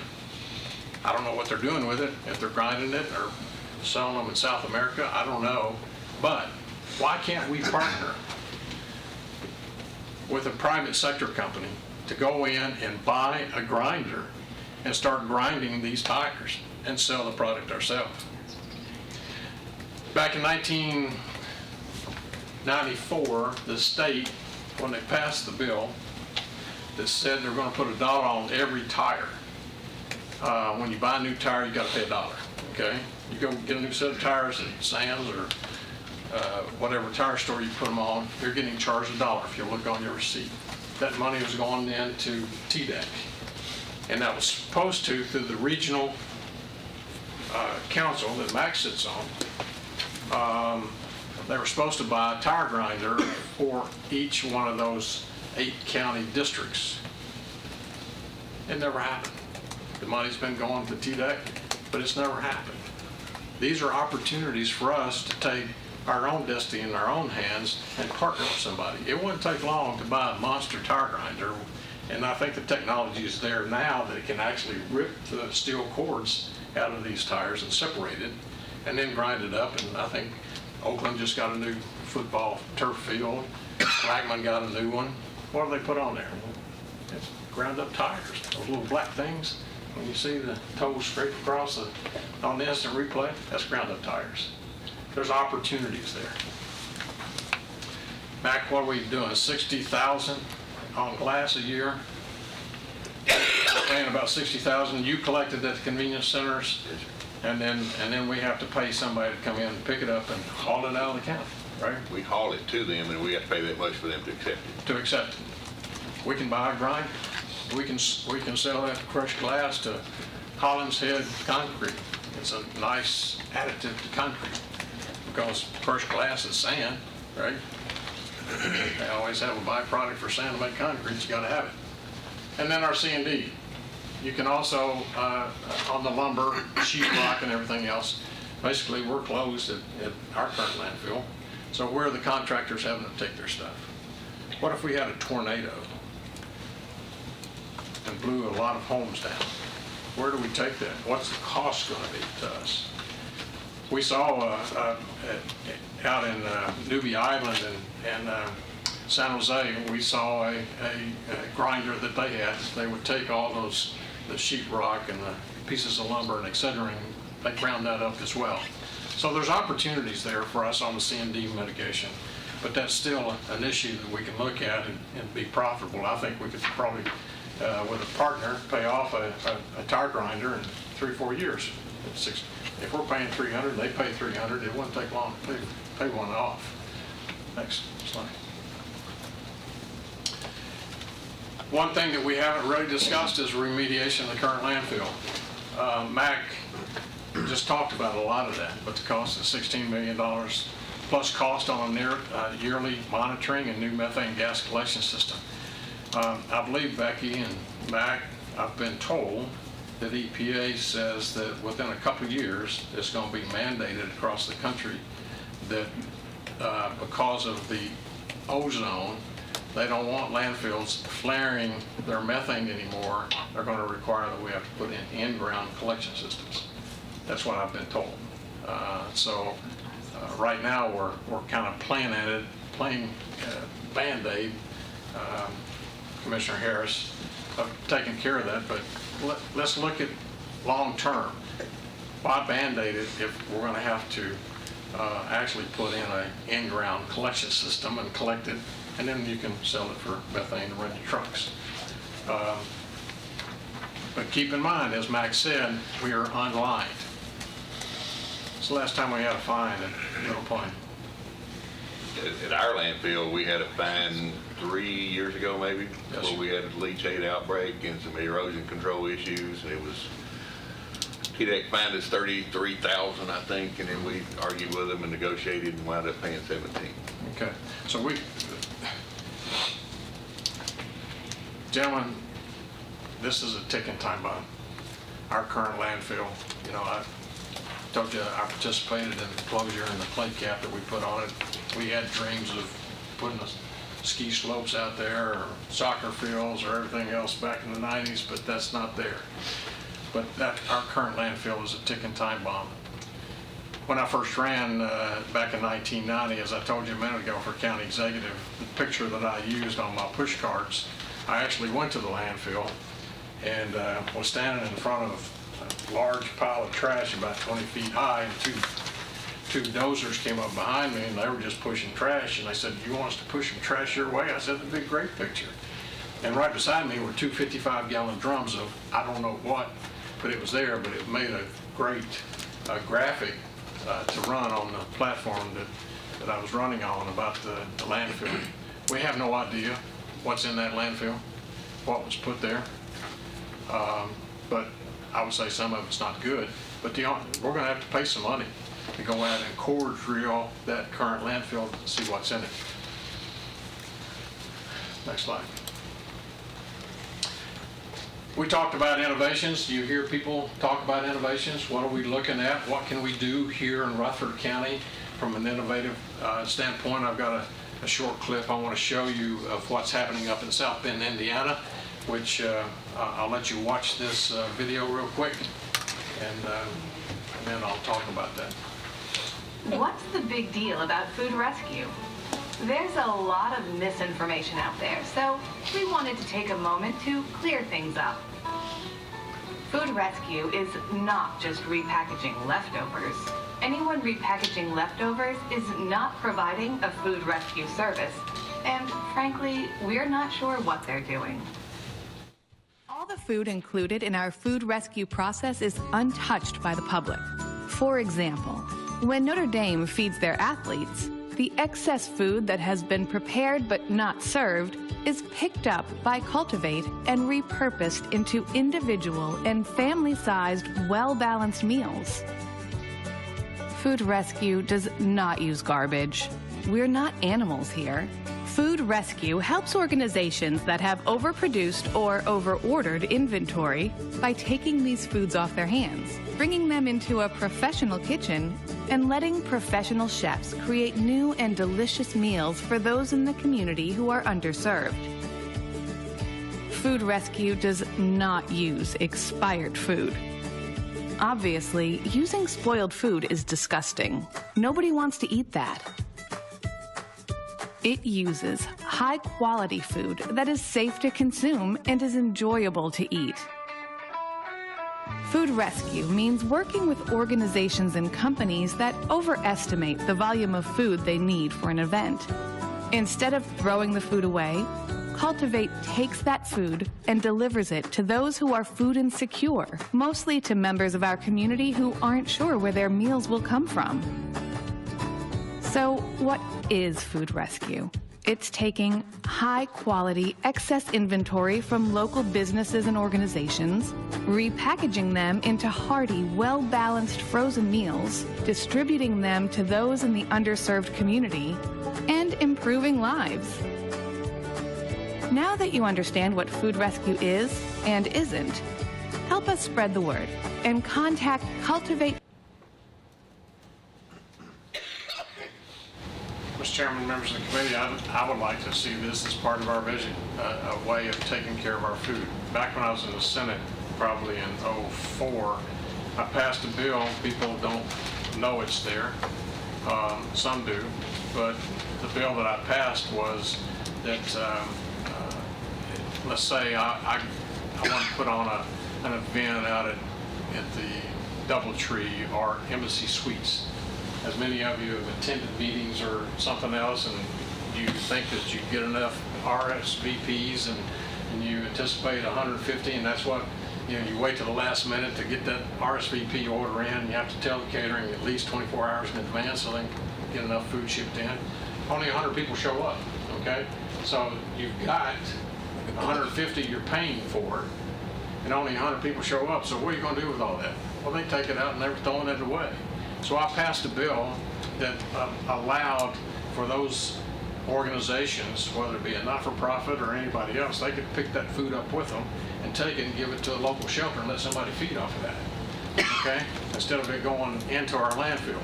40% of our landfill is food waste. 40%. So if we can use some type of process, and this is one innovative idea. I showed this. I got Mr. Spurlock to come over from our school system, our county school system, and shared this with him. He got excited about it. I'm excited about it because we can do this. We can do this because we have culinary programs in all of our new high schools. The new high school at Rockville has a new culinary stainless steel state-of-the-art kitchen. Blackman has one. They won the Chili Award last year in their program. Stewart's Creek has stainless steel. You can get these kids, and you have chefs who have gotten out of the food industry and decided they want to come teach kids how to be good stewards and teach them an opportunity to give them a job when they go out. We could actually do the same and have, we could get some type of transportation. We could get a Christy Houston grant to buy a bread truck of some sort and go by and pick up all these meals and take it back and let these school kids work on preparing these meals and then let them give them to the kids to take home for those who don't have anything to eat on the weekend. That's killing two birds with one stone the way I look at it. And Mr. Spurlock is willing to work with us, the county commission, if we decide to go down this direction. Next. So the pieces of the puzzle we looked at tonight is recycling, composting, jet fuel, dump and cover, which is the 10% that I spoke of. I'm recommending that we look heavily at recycling. I'm recommending that we look heavily at composting. And I think we need to look at jet fuel.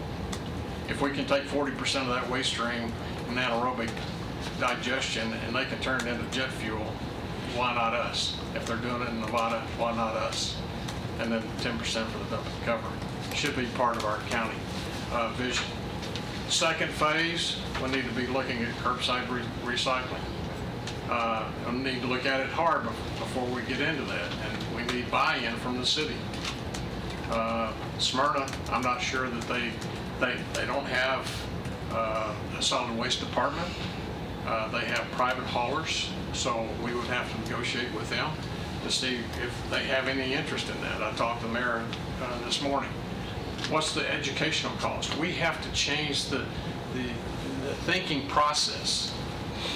So there's going to be an educational cost throughout this county if we're going to try to achieve at least 90% of our zero waste. We've got to educate the people to get engaged in trying to protect their community. Partnerships, as I talked about with glass and concrete. When I talked about grinding up our tires, partnerships, tipping fees. What are the tipping fees going to cost us if we don't do something? So we'll have a loss of revenue, which equates to about $3.6 million a year is going to come out of our budget whenever this landfill closes. If we don't start doing something, how are we going to make that up? Is that going to be laid on the property tax holders? That $3.6 million? There's a taxpayer responsibility for us to all participate in protecting Rutherford County. Next. Total cost to Rutherford County, we've got tipping at $2.6 million, loss of revenue $1 million a year. Jet fuel would cost $450 million, composting at $36 million, recycling at $35 million, operation for jet fuel about $2 million, operation for composting about $1.7 million, and operation for recycling at $2 million a year. And that equals, big number, $530.3 million. My recommendation, what's it going to cost us? What's it going to cost the taxpayers? At $10 a household times 55,000 households that we have, that's $6.6 million. That barely covers the operational cost, not the investment that we would have to bond if we decide to do it ourselves. So our vision can be achieved by requesting proposals.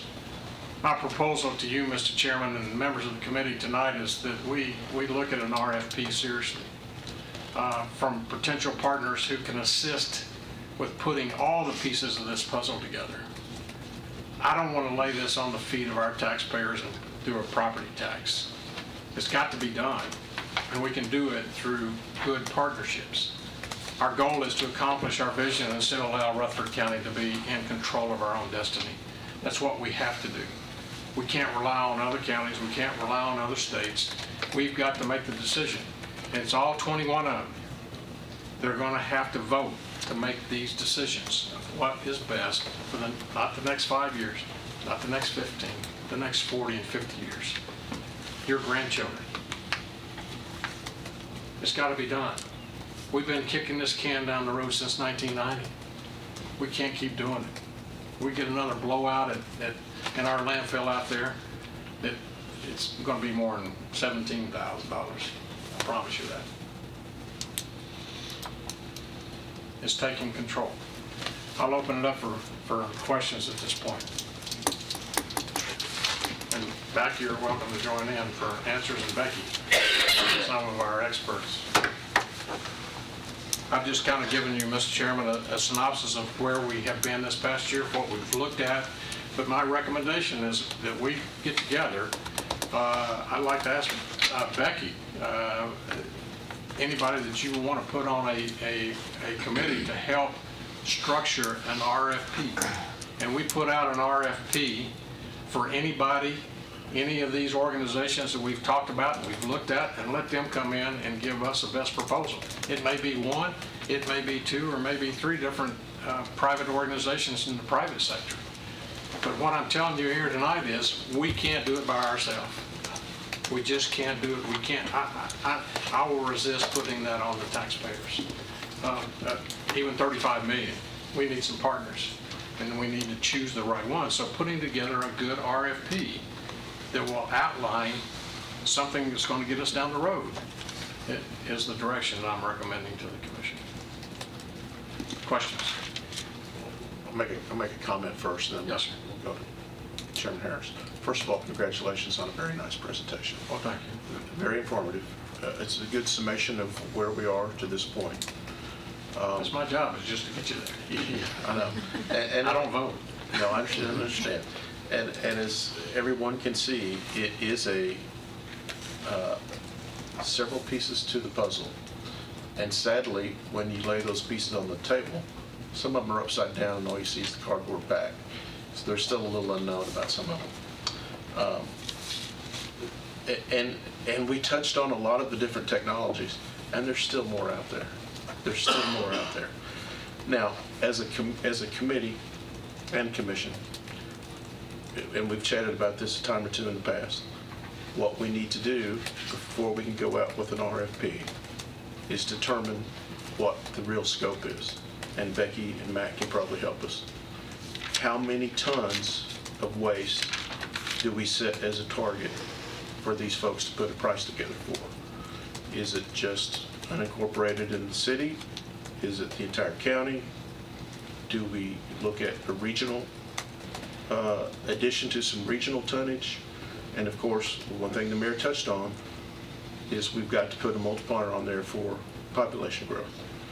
And Becky, you may have some knowledge on that.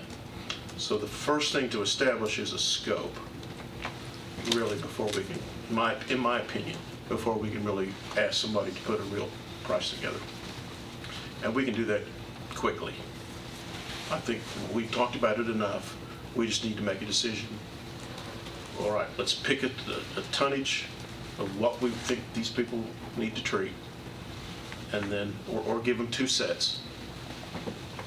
Alternate A is this many tons, proposal B is this many tons, and we'll interpolate between them. But that's my opinion. Chairman Harris, you had to... I mean, I have a lot of questions, but I'm not gonna take all the people. I'm gonna start, I want at least three, if that's okay with you. Yes, sir. Mr. Chairman. Floor is yours. Number one is, what's your problem with GNRC regional? Well, as I told you, I don't have a problem with them. My problem is being on the board. I'm on the executive committee and finance committee. The problem I have is that on a regional basis, and we went up to Tri-County and set it up at Tri-County. We looked at the landfill that they have up there. The process would be that one county would take, say, rubber tires, and another county would take the glass, and one would take R&D. The problem I have, the way I look at the bigger picture, is that there's not another of those counties in GNRC. There's not another permitted landfill. Okay? I know that they just changed mayors in Nashville. Mayor Briley had his plan and he unveiled it. He kept putting it off, but he knew he was up for election and was concerned that it might hurt him, but finally he let it out. And now you got Mayor Cooper, who is just kind of taking that plan off because he wants his own fingerprint on it, on what he wants to do with Metro's trash. Metro is the big gorilla, okay? Metro will bring the trash. It's going to come here. My concern is that if we were to form a regional with all the mayors that I associate with every month, if we created a solid waste authority, we're probably only going to have one vote. And that trash is still going to come here. Okay? That's my personal opinion. It's still going to come here. And I don't want us only having one vote when it's coming here.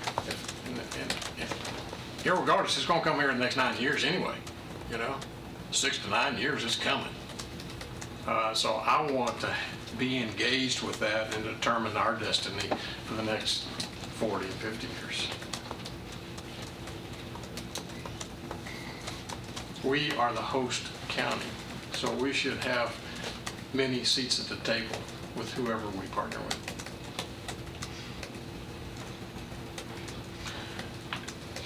I mean, something that wasn't mentioned in your presentation was GNRC, would you answer that?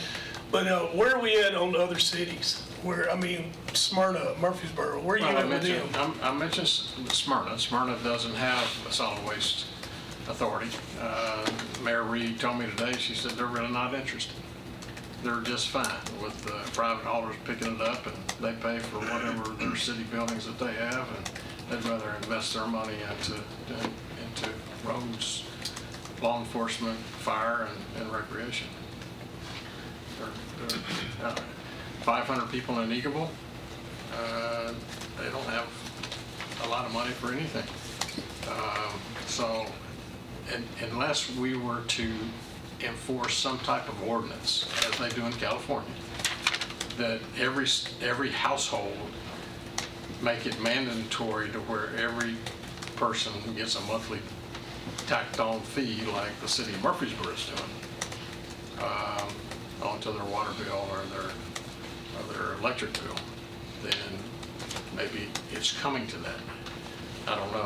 City of Murfreesboro, I know that 4 out of the 5 councilmen live in the northern end of the county, pretty close to the landfill. They don't like the smell because they get up and smell it every morning. And so they want that to go away.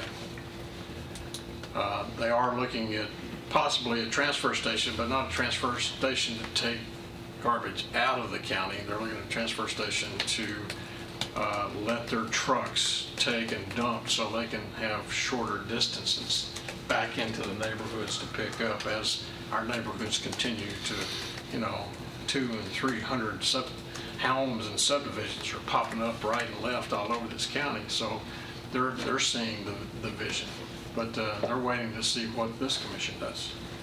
But so that's why I'm thinking that they want also to have a seat at the table if we put out an RFP, so they can help determine their destiny along with us. Give another. Just one more. Sorry, everybody. That's all right. No problem. One of the things that I think that a lot of people don't address, and we had to address, and you didn't say it in your presentation, but I'd like to know, what are we going to do about traffic congestion? Because, I mean, we talked about RFP. I mean, that's going to be one of the things that I want on there is how are we going to deal with traffic and deterioration of our roads?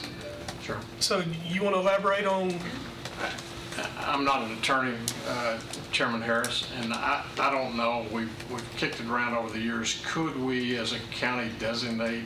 I don't think that because they're public roads, I don't think that, because you get into a commerce issue, we used to deal with that in the Senate. We used to, you get sued for restriction of commerce because that is their business, and the fact they want to bring in whatever road they want to. But I think that if we partner with someone, then we're sitting around the table, and it's much easier to ask that partner, whether it be Waste Management or Republic or any of these other groups that we're talking about that are bringing the trash to whatever facility, be it composting or recycling, then we could work with them and say, listen, we want you to come down Thompson Lane only. We don't want you to come down Jefferson Pike, or just Jefferson Pike only. That's the worst road. But the amount of trash, we're having to get grants from TDOT, 2 different type grants just to pick up the trash, right, Mac? That blows out of all the dump trucks that are coming from all the other counties coming to Middle Point. So if we could work with that partner and designate routes to whatever recycling facility or composting facility, then I think that needs to be done after we were to put out an RFP and we decide who we wanted to partner with. Planning would treat that just like we do in new school now, and that would be, if you've got land designated, we would want to have last look at infrastructure to and from around that facility as part of the package. One thing you didn't touch on in the presentation, which is a huge part of our waste stream, and is only going to get larger. I'm sure if you all look at your kids' and grandkids' Christmas list, you will understand what I'm about to say. But e-waste is a huge problem. And fortunately, in Laverne, Tennessee, Sims Company, which is one of the largest e-waste facilities east of the Mississippi, would be a great partner. Sure. Or someone to talk to regarding e-waste. They take everything from phones to laptops to printers to you name it, and they pull out the valuable metals that they do. They recycle what they can. They refurbish what they can in terms of laptops, phones, and sell those on the open market. They have their own, like, I hate to plug anything, but like an eBay site, but it's their own site that they sell refurbished laptops and computers on. And then they grind the rest. And it's a pretty cool facility. It's spick and span, not any dust, employs a lot of folks, and it's a neat place to see. But I'm sure they would be happy to sit down with us at the table and talk about our e-waste. Well, right now, if you take a TV out to Max, I mean, they're charging like $10. It's basically, the charge is actually 25 cents a pound. This world's all about me. I don't want to deal with coins and I don't want to deal with dollar bills, so it's $5 per 20 pounds. We can do it that way.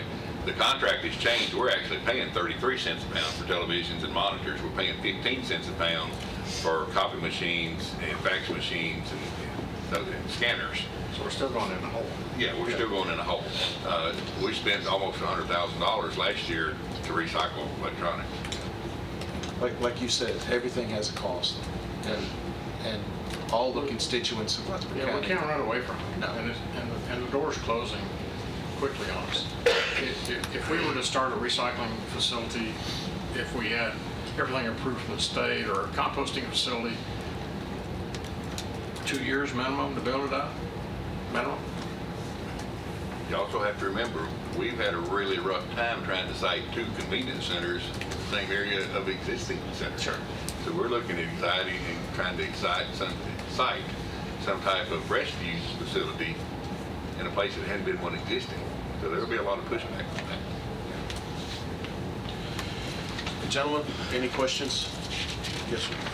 Would the RFP, or let me just say, the RFP, in my mind, would be, as you said, Mr. Chairman, that we would share the waste streams, what they are, what they weigh, and what would be their solution. Whole or part? Whole or part. In my opinion. Yes. It's not every technology is going to be able to do the whole thing. This is going to be, like we said, he used the analogy of puzzle pieces. One technology would look at an RFP and say, hey, I can focus on 30% of this, and I'll partner with you on this. That's correct. This part. We got to find 3 or 4 other partners to do the rest. Okay. And that's, I just wanted to make sure that I was on the same track, so. Yeah. So, go ahead, Mac. There's a tires board that hasn't met in over a year and a half. Mayor Anderson, Dade County over, and Williamson County is on that board, and there's a mayor from East and West Tennessee that's also on it, and me, and then Teeth, Mike Stooksbury's one. CTAS. And the intent of that was to develop a tire shredding facility that's solely government owned, only operated by the government, and participated with the government, such as us being part of it, so Liberty Tire could not buy it out. Our only person in town to deal with is Liberty Tire, and if they get a competitor, they buy them out. Counts Tennessee, the big paper mill, has already signed on that they would be use that tires for energy consumption. We looked when we first started with that, and that's one reason I wound up on the board, is we were going to try to do it at our landfill. And then we had the residents of that area just didn't want the extra trucks coming in now.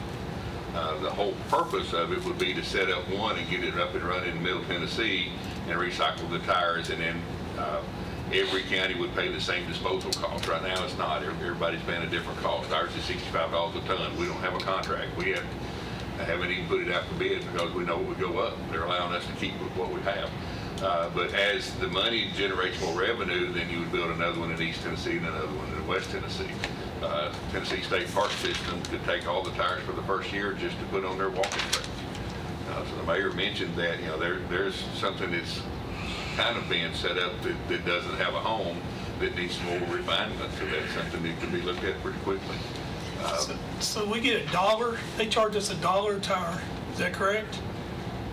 T-Deg charges, is it T-Deg state? I don't know who. The state Dollar- charges Who's a $2. dollar a tire? You get charged $1.35. Okay. When you buy a tire. Where does that money go? All right, the dealer that you're dealing with keeps 10 cents. He sends $1.25 to the Department of Revenue. The state of Tennessee keeps 25 cents, and they send $1 back to the county in which that dollar was generated in, which comes to us. And last budget year, we were a little less than 350,000. Isn't that right? That's correct. And that's just money. And we're very fortunate because our tire dealers do correct. You know, so, and then there's another one on the new tires that would help fund this tire process that the mayor's speaking of. Yeah, about 4 years ago, Lieutenant Governor McNally brought a bill he's from Oak Ridge, he brought a bill that put 50 cents per tire on every new car. So it'd be $2 per every new car for that revenue to come in the Department of Revenue as well, to go back to the counties.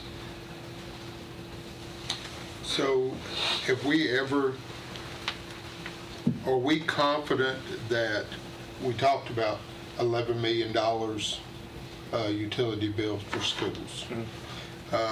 If we incorporated all the Murfreesboro City Schools, Murfreesboro government buildings, all of our government buildings, if we had a waste to energy opportunity, do we know for sure that Middle Tennessee and TVA would not work with us and credit whatever we produce to pay for those utility bills? Of course, I know we would have to pay them some to accept it, but could we create enough energy to forego all the utility bills dealing with government buildings throughout this county? Well, Commissioner P. brought up an interesting point last week. Interchange City is the largest industrial area, I think, In the state, in the state of Tennessee. And could you actually do something like they're doing at Redstone? I think we could probably, it might be problematic, I don't know. If we could sell it back to the grid, if we were to put something in down in Laverne. The difference is that you're inside at Redstone, you're inside a government facility. It's all fenced, and they have no choice. Every building in there is going to get it, compared to every building in Laverne and Interchange Cities in the private sector. So what if and you're running the lines, or you're giving the credit? I don't know how that would work, but what if Ajax Turner down there says we don't want to participate? I don't know how that would be configured, but it's something we need to look at. I mean, I would just like to know. Sure. I know there's certainly a cost. But I guess if we were to put in any one of these facilities, one at 38, one at 37 million, is there enough waste stream for us to pay for those facilities? I don't think so, just in our county. There's going to have to be waste stream from others to come in. Couple quick questions from Nash about the tires. I know tires have been recycled and rubber's been recycled in a lot of different ways, you know, from building roads, and the tire and paving industry fights that tooth and nail, talks about fires and things like that. It's also used in firing ranges for backstops. And part of the problem that you run into there is tires aren't uniform. Some of them have a butyl inner liner. If you don't know what an inner liner is, you've never built tires like I used to help build tires. But anyway, there's different substances in these tires. And what I'm asking you is, you know, you're kind of carte blanche saying, well, we can take these tires and we can do this with it. But I think that you're probably going to run into some problems on some of these tires because of the components that are in them and what you're stripping out. Are you going to have to sort those? Or can you just say, carte blanche, we're going to take every tire that comes down the road or to our facility and we can do anything we want to with it?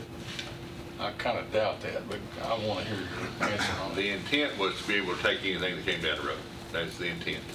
Of course, there'd have to be some testing and some other things done, so if you wind up with some of those items like you're speaking of, then you'd have to address it at that time. But at this moment, that has not been addressed. Well, my point to even bring that up is, there's problems with anything we want to look at. And everything that we've talked about tonight, there's a problem with it if you dig it around enough.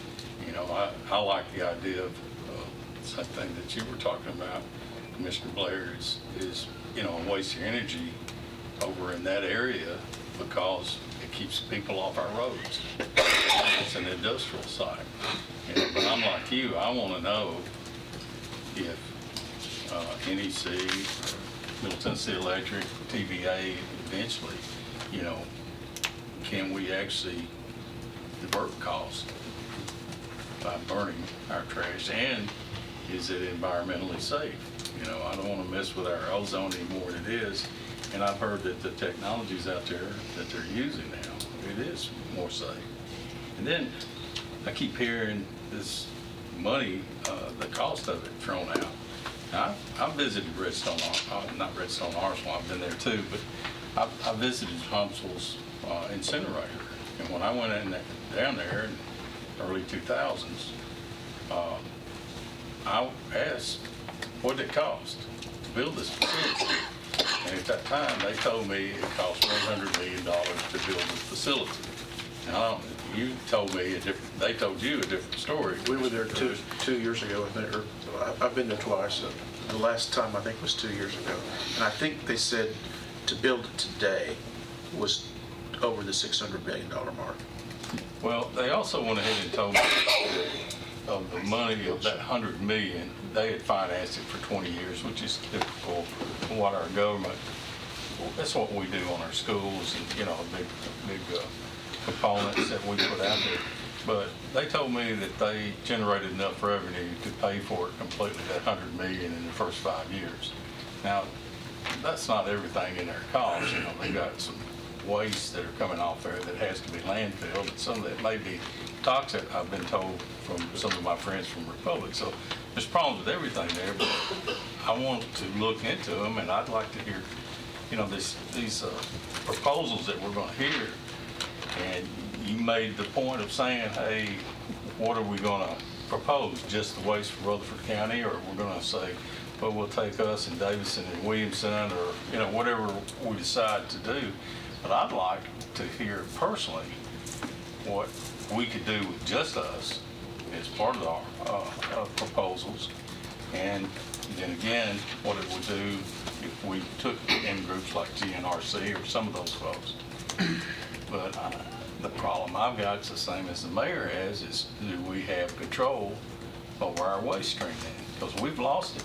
We don't have that control now, and I'm not willing to give that up, even if it does cost me more money out of my pocket. I'm not willing to let just anybody dump in our county anymore. So that's my thoughts on it. Commissioner P., where I got my numbers of, I actually dialed it back down to 750, but the number I got was $1 billion to recreate that same plasma gasification program. Was Jeff, I don't know if you know Jeff and Ann Davis. Ann is the director of Christie Houston. Jeff came here from Huntsville because his dad had bought the Coca-Cola manufacturing plant here because he owned the Coca-Cola plant in Huntsville. He came here back in the early 80s, I guess it was. But his dad was also mayor of Huntsville when they actually put that facility in. And Jeff had told me that, and talking with his dad, even though he's retired now, that the experts tell him that for them, because they are getting close to capacity, what they're going to do, that it would cost them almost $1 billion to recreate that facility. That was my source. Yeah, and I don't question it. It's been 30 years since that building was constructed, so there's been some changes in the last 5 years. We can tell it from, when I started here, we were building elementary schools for, about $8 million, and now it's closer to 30 for an about probably $4,000 an acre. Exactly. So, there's a lot of inflation that we're looking at. I just questioned that much difference, from, maybe someone that was talking to me, maybe not as knowledgeable as they should have been, or maybe somebody that was talking to y'all was maybe putting a little more onto it than what I would have expected. Mac or Becky, do you have anything you want to add? One thing in the mayor's presentation, he's talking about education, and we addressed that at the Solid Waste Structures Roundtable, and we talked about it again last night at the Central Tennessee Regional Board level. We need to get together all the neighboring communities and determine what we're going to recycle and how we're going to recycle it, and everybody do the same thing. And then we have a budget, advertising budget, so we can produce some stuff. Some of the larger counties does. Cannon County doesn't have anything. But if we can get in an agreement that everything is done the same, then once we do all that the same, no matter where you move from Marshall County to Montgomery County, it's done the same way. So the educational piece would be a little bit easier because it's multi-county, multi-jurisdictional, doing the exact same thing, and everybody's helping to fund that. So those type partnerships we could do. That would be a memorandum of understanding between each of the governments, and I think that's something that we could generate and start and see where it goes. We just are getting some numbers in from last month. Our paper, we deliver it loose to Griff and Laverne, was $10 a ton. Our cardboard was $17.50 a ton. We have been up as high as $150 a ton. So, our department is dependent on some of that revenue for our income to balance our budget. We're not going to have it this year. Mr. Chairman, can I make a statement? Yes, you may. Chairman Harris, last meeting said, this was a complicated issue. If misery loves company, Mr. Mayor, I have an engaged community member that sends me articles from all of the globe of countries and cities that they're dealing exactly with what we're dealing with now. So complicated may be an understatement, Mr. Chairman, but we have to continue to press forward and find what works best for us. And I think an RFP in finding out who wants to participate in helping us solve this issue is the way to go. And Mayor, I really appreciate your presentation because I think it gives us a pathway and some guidance on how to pursue this issue. Thank you, Mr. Blair. Do you agree or disagree that we need to establish some ground rules on the RFP with some minimum tonnage and identify the waste stream and approximate tons of that waste stream, so people will all be bidding apples to apples or analyzing apples to apples the best we can? I have one comment. It's not a yes or no to that question, but I would like to suggest that perhaps part of our RFP could be how many tons do you need? So we may let the industry provide us some answers before we dictate. So consider that as we... Yeah.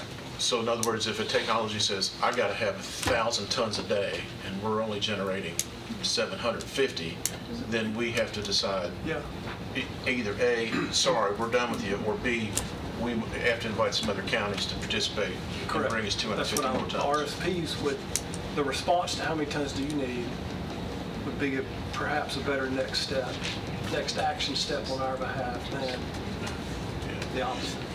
Becky, is that an unfair, I mean, you've dealt with RFPs. I'm not going to put you on the spot, so I'll ask it in a vague way. It's okay. Are you comfortable enough in what we've just chatted about and what the expectations would be of technologies, private technologies, of how to blend these two minds together to create an RFP that has got enough meat that people can understand what we want, yet flexible enough to what Chairman Dodd said, okay, if we can't supply you this, tell us what you could do, and maybe we might think of ways to fill in the gap. Are you comfortable enough, experience with those two? And that's one of the things I mentioned last couple of weeks ago. Okay. Was to come up with something basic with your basic information of this is who we are, this is what we do, this is how we do it. Tell us what you would do with specific materials or with the entire waste stream or otherwise. Okay. All right. That makes me feel better. All right, let's, my good friend Chairman Dodd, Commissioner Dodd, is a stickler with action items. So let's set an action item and a date on when either Becky and Mac or one or two or both can sit down with the mayor and or this group, and we will say, well, we may not have to say, we may not have to have a hard number. You just told me we really don't. It'll be flexible. Okay, so then my comment is back to you. How long does it take to do a draft of an RFP to get back to us to circulate and have legal to take a look at it and all that kind of stuff? Is that a 30-day process, a 90-day process? Just give us an idea. We're government, there's nothing quick. Let's say You wanna think? 45 days. 45? Call it a day, that you Okay. at least get a starting point. You Okay. at least get a document that you can look at. Okay, all right. And Republic, remember, Republic It's coming- still got one other 2 to weeks. make a presentation. What day is that? January January. 20th through The 20th sounds right, I have to verify. 22nd. I was asked to reach out Yes, to Doc 22nd. Holliday in Huntsville for the 18th, and I called, left a message, and sent him an email, not got a response either way. All right. Rachel says January 22 is, 22 is the hard date. That's the same number, isn't it? Okay. 22, 22nd. Yes. Does that sound familiar, Greg? Yes, Okay.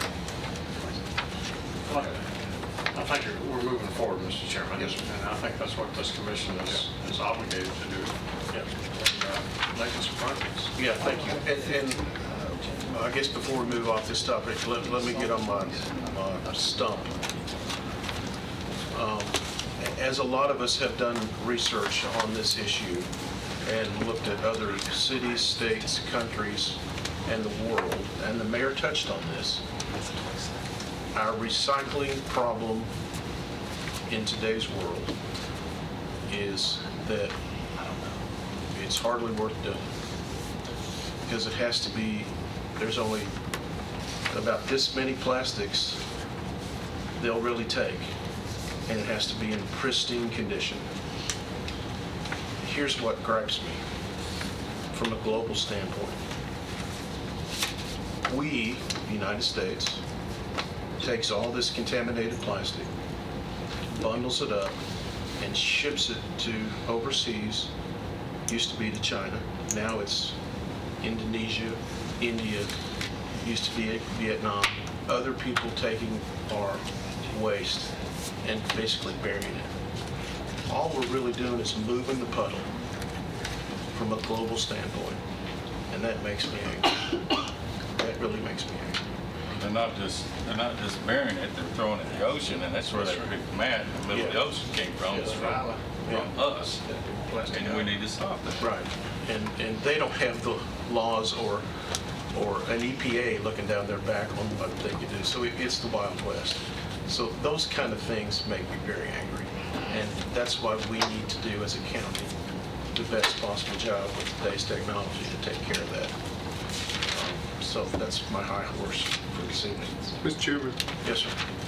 and I understand because we've had all these other entities in that we want to give Republic equal time, but I mean, we're going to be requesting an RFP, so is that something they still want to do? Well, we'll leave that up to Republic, but I also want to make sure that Republic understands we're not putting anybody on a ticking clock for 45 days. We're just asking Becky to put together a draft that we can look over. So we have not set a date out for an RFP, but I'll let Republic sleep on that and decide if they want to divulge. Maybe they don't want to play their hand at this point. And that's I don't know. what I wondered, would it be fair for them to tell what they're going to do, and then we ask for an RFP? Right. And somebody else reacts to their plan, so. Valid point. They've all laid their cards on top of the table, every company that we looked at. You know, they've showed us all their processes. I mean. Well, we hope. Yeah. Or maybe we don't know, I don't know. Yeah, I mean, that's just negotiating. Well, I mean, we that's do, where the RFP you comes give a in. presentation and then we do an RFP and then you gotta react to it. We pick 1, 2, or 3, or part of 1, or part of 3, and then that's when the negotiation comes in. It's around That's the when the table. fun begins. You know.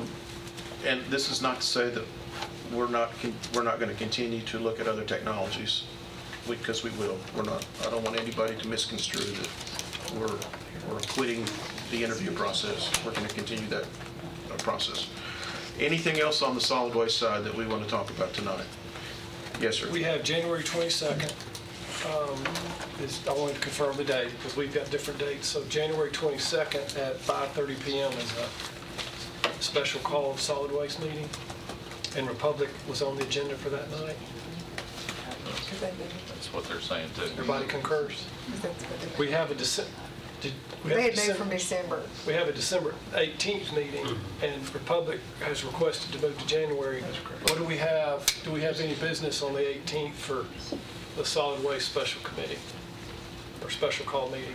I was asked to reach out to Doc Holliday from the Huntsville Waste Authority to have him come talk about the Huntsville facility and the organization and how the waste authority is set up. I've called and left a message, and I have also emailed him, and I've not gotten a return from either one of those. Becky, would you have any, would there be any positive outcome if we had a conversation? Can you add to this on December 18th? I'm trying to build our agenda for the 18th or cancel it. I'm welcome to come and answer questions. I'm welcome to, if there's anything specific you all want to see or ask about, but I mean, I'm usually here and I'm glad to answer questions. Let me ask you this question. Do you think we could pull anybody from Middle Tennessee Electric or even TVA that may want to sit down and chat with us about possibilities? I can reach out to Middle Tennessee and ask them to come here And talk to about us. power, about waste energy. I'll reach out to them, Okay. Commissioner. NES? Anybody know anybody at NES? Or I do. can those two be Not in the at same room? NES. I know them at Middle Tennessee. I know if we have two different power companies here at the same time. Well, we do. We Too have competitive. Murfreesboro Electric, and now they're getting ready to be bought Well, out. NES has part of this Laverne Interchange City, so I just wondered if But we, they have, does anybody know that? part of the residential areas as well, so they have a good portion of it. And if you need to use the mayor as muscle, You know once, anybody in ES? pretty letterhead or something. Sure. Would y'all think it would be compatible to invite NES at the same meeting, or are They they? want somebody from TVA as well. The more the merrier. You know, if they're competitive in some way, they wouldn't want to be at the same table. I'm sure they can all get along in the same room for an hour. If that comes together, then I would be an advocate for a December meeting. Yeah. Keep it on the agenda. I don't want us to waste our time. Right, I agree.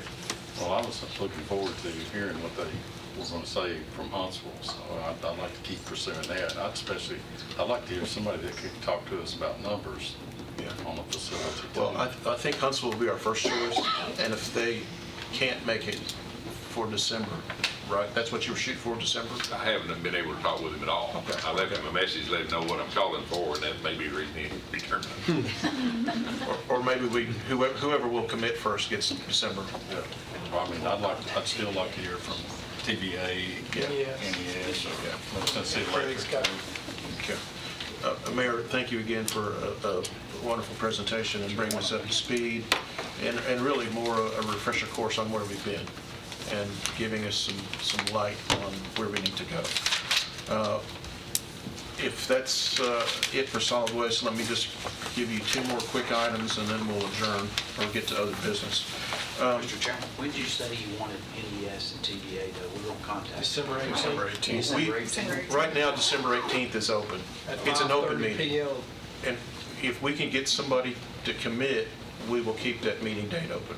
Okay. And right now, it could If be, not the 18th, you give me another. can't be January 22nd. We'll just see what can work, you know, is what I'm saying. Give me a Let's see if we couple can of make it. We're meeting on Let's- Wednesdays, and we're one additional solid waste meeting per month, and we've been able to secure Wednesdays. Yeah. Steve, if Oh, yeah. So So I'm get- just saying, what do y'all? Get with Rachel and look at our regular now Wednesday calendar, and then Not on your regular schedule, but your It's- off no. week. this will be our off we week. think so. Gotcha. Yeah, our 5:30 off week Wednesday. Yeah. Well, with Christmas holidays coming in, I know we moved public safety up to the 19th on December. Exactly. So, but the week of 16th, 17th, 18th, and 18th is what we proposed, 16th and 17th. About the only other options unless you want to fall down on the week after Christmas. And then you got the holidays between there, and I don't think most of us want to. And I think we've, excuse me, I interrupted you. No, I'm sorry. no, I'm fine. I like the consistency of this. Had we been consistent with this first Wednesday or? Yes, sir. That's, to me, I just want to keep it real Yeah. consistent, both our sick Yeah. and this one. All right.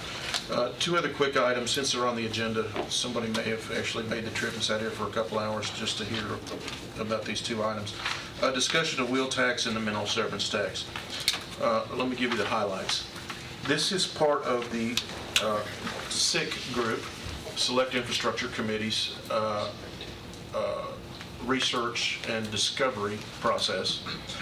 No great surprise to anyone that's been in local government in Rutherford County for longer than 2 days, that the only thing we can do to raise money is property tax and wheel tax. Anything else is going to require a change, a request of change to the private acts, or swap our development tax with a different private act.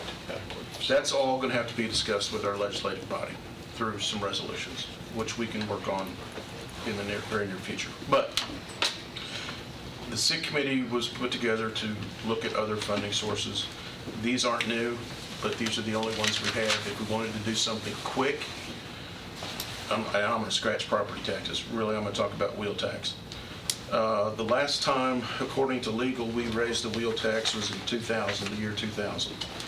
And for every $10 we raise on the wheel tax, that generates $2.4 million.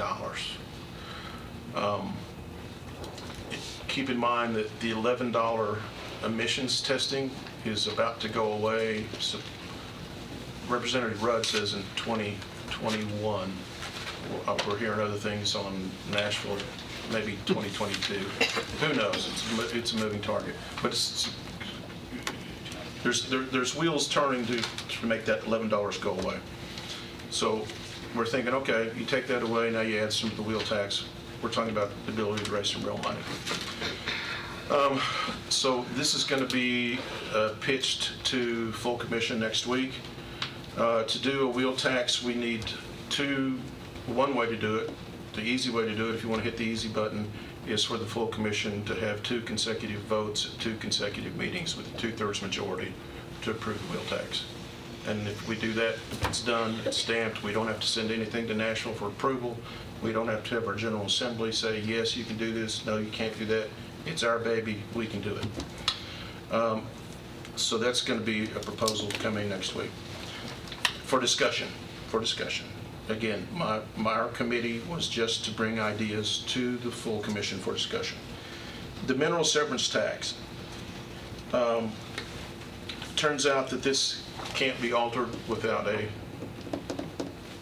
private act alteration. Maybe we just table it for. So we will table that. And the only way to really make that fair is if every county pays the same price. If we ask for 10 cents more, then how do we control other trucks coming from other counties and quarries from other counties bringing in construct? I mean, how do you control that? So the only right way to do it is if the whole state raised it and the legislative body said, hey, we'll do it, we're just going to raise it across the state. That makes it fair for everybody and easy to track. But we'll table that for right now because legal, it came to my attention after steering last night that the only way to change that is through a private act. So now, coming Thursday, the SIC committee is going to basically give a handful of other options that we could do, but they're all going to have to, they will all require amendments to the private acts. And we will need to sit down with our legislative body and explain why we need this done. So that will be our next step. Yes, sir. The $10 for the wheel tax sticker, what is proposed that money to be used for? That we have the ability to direct those funds anywhere we want. It would be my proposal that if we enact an increase to the wheel tax, whether it's $10 or pick a number, whatever the commission could agree on, that portion be directly deposited into, would go into general fund, I would assume, but it's earmarked specifically for infrastructure projects. Same thing the SIC committee was formed for, was pay for roads, pay for drainage. How would it make any difference whether you put it on the wheel tax or just put it on the property tax? Because it's coming from the taxpayers regardless. Well, because a wheel tax is a true user tax. If you're going to use our roads and tear up our roads, the way you do that is you drive on them. So this is a true user tax. Fairest tax of all, if you ask me. The property tax, there's a lot of people that don't drive that pay property taxes. So this would, again, to me, just be a user tax. So 1 cent, let's see, 1 cent increase, help me with my math, Mayor.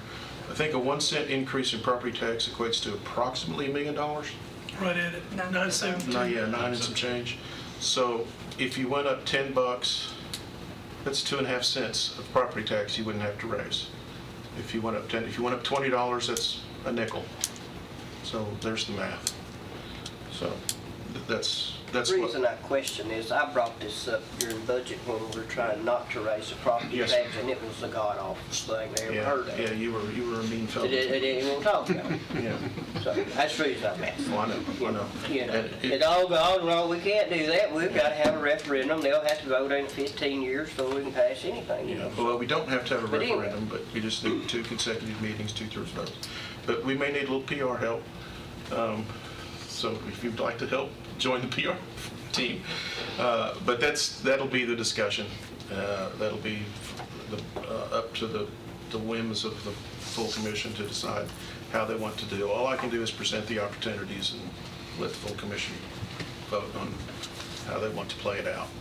But we will continue with resolutions to get private acts changed, because that is just a noose that keeps getting tighter and tighter. That's got to change.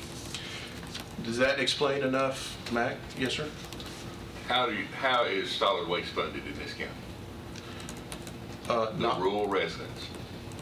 Not through property tax. No, sales tax. If you buy from the Dollar General out in the county, solid waste gets 50% of the county's portion of that sales tax. If you buy the same item in Dollar General within the city limits within the cities, we get nothing. So all the city residents, which is most of the populations, contribute zero to solid waste. It's the rural residents. And it's a pretty large number. You have the ability through Tennessee Code Annotated to have special property taxing districts to provide solid waste. You don't have to do it that way. You can do it through a user fee, just like you mentioned. Then you have that sales tax dollars going to wherever else it needs to go. Okay. I'm hoping that's something you and newly elected Donna Barrett and a player to be determined can help show us the way, give us some guidance on how to get that done. Because That's a county commission decision on that. no, I mean how to get the ball rolling to sell that. Is that a number 12 to our sick I list? think it is number 12. Yeah. So why don't you and Phil chat? That's a tough call, Mr. Chairman, but Mac is correct, because since the early 90s, since we signed that agreement, it's been free. Our citizens, like I said in my presentation, Mac said it, our citizens have had it good. But there's going to come a time, and it's right around the corner, it's going to be a household utility fee that all households are gonna have to pay. They're not gonna like it, but just, you gotta deal with it. I don't wanna put it on property taxes. When I came here almost 12 years ago, Mayor Burgess hired me right after the budget started. He said, we cut $500,000 out of your budget. You got $3.5 million in fund balance, and you're gonna spend at least $500,000 of that, do the best you can. Next year, we cut another $500,000 out of the budget, and fund balance, when we started this year, was roughly $8 million. Dollar General's out in the county. We get half the sales tax, so that's when we sat down to do the budget. He said, why is it so high? We get half. We don't get a flat fee. We get a percentage. Now, where's that $8 million gonna go? We got a lot of stuff we gotta build in solid waste, so we're gonna need a whole lot more money than that. But that's, if you're looking at revenues, that's one that you need to look at really strongly. Great user fee. If you use it, you gotta pay for it. Yeah. So on your committee, Mr. Chairman, did y'all look at the point of purchase law that's changed? I mean, is that part of y'all's The scope of the additional sales, is the it? sales tax? For instance, if I have something delivered to my home from buying off the internet, have y'all looked at any of that or estimates? No. Because that should be a bit of a change. It was more of a broad component of Yeah. the tax distribution conversation we've had. We don't have any With numbers on CCAS. that, though. No, but that bill hasn't actually passed the Department of Revenue, and the governor is still trying to get the revenue commissioner to concede to let the company out of Brentwood come in and do the pilot, for Williamson and Rutherford County to do that as a pilot. And of course, I think you'll see a restructuring of the BEP formula this year, and legislation coming up, which needs to be looked at and pushed by our legislative delegation, because it's time for that formula to be reworked. I mean, for the faster growing counties, Sumner, Wilson, Rutherford, that when you're paying $72 million for a new school, we've got to have some help. Yeah. Yeah. All right, any other business? Did we approve Mac's report? I'll make a motion to approve Mac's report. Second. I'll make Oh, a motion. please You, make the Mr. motion. Chairman, make a motion to approve. Oh, we did? I did it Yeah, both reports together, Yeah. please. together. Did them together. I'll make a Mr. motion to Harris, approve all of Mac's reports. Questions? Still have a question? I'll second his motion, For discussion. We'll save it for the next one. Okay. All those in favor of approving Mac's landfill and convenience center report, signify aye. Aye. Any opposed? Did we cover all our bases, Rachel? Thank Yeah, you. that was the second one for that one. but yeah, that's Thank you fine. very much for your time. Any other business? Two numbers to throw out to you right quick. Last night's meeting, City of Manchester went out for bid, curbside collection, $16.14 per home per month. City of McMinnville, $9. Private collection, Curbside. curbside. The first one was city, City of Manchester, $16.14. with their own city employees. There's a utility. No, That's that was private. also private. That's private. One was 16, one was 19. And I mean, nine. Is it 16 higher because there's more road miles to travel? I don't know the answer to that. Okay. All right. Chairman Harris. Motion to adjourn. Motion to adjourn. Thank you all.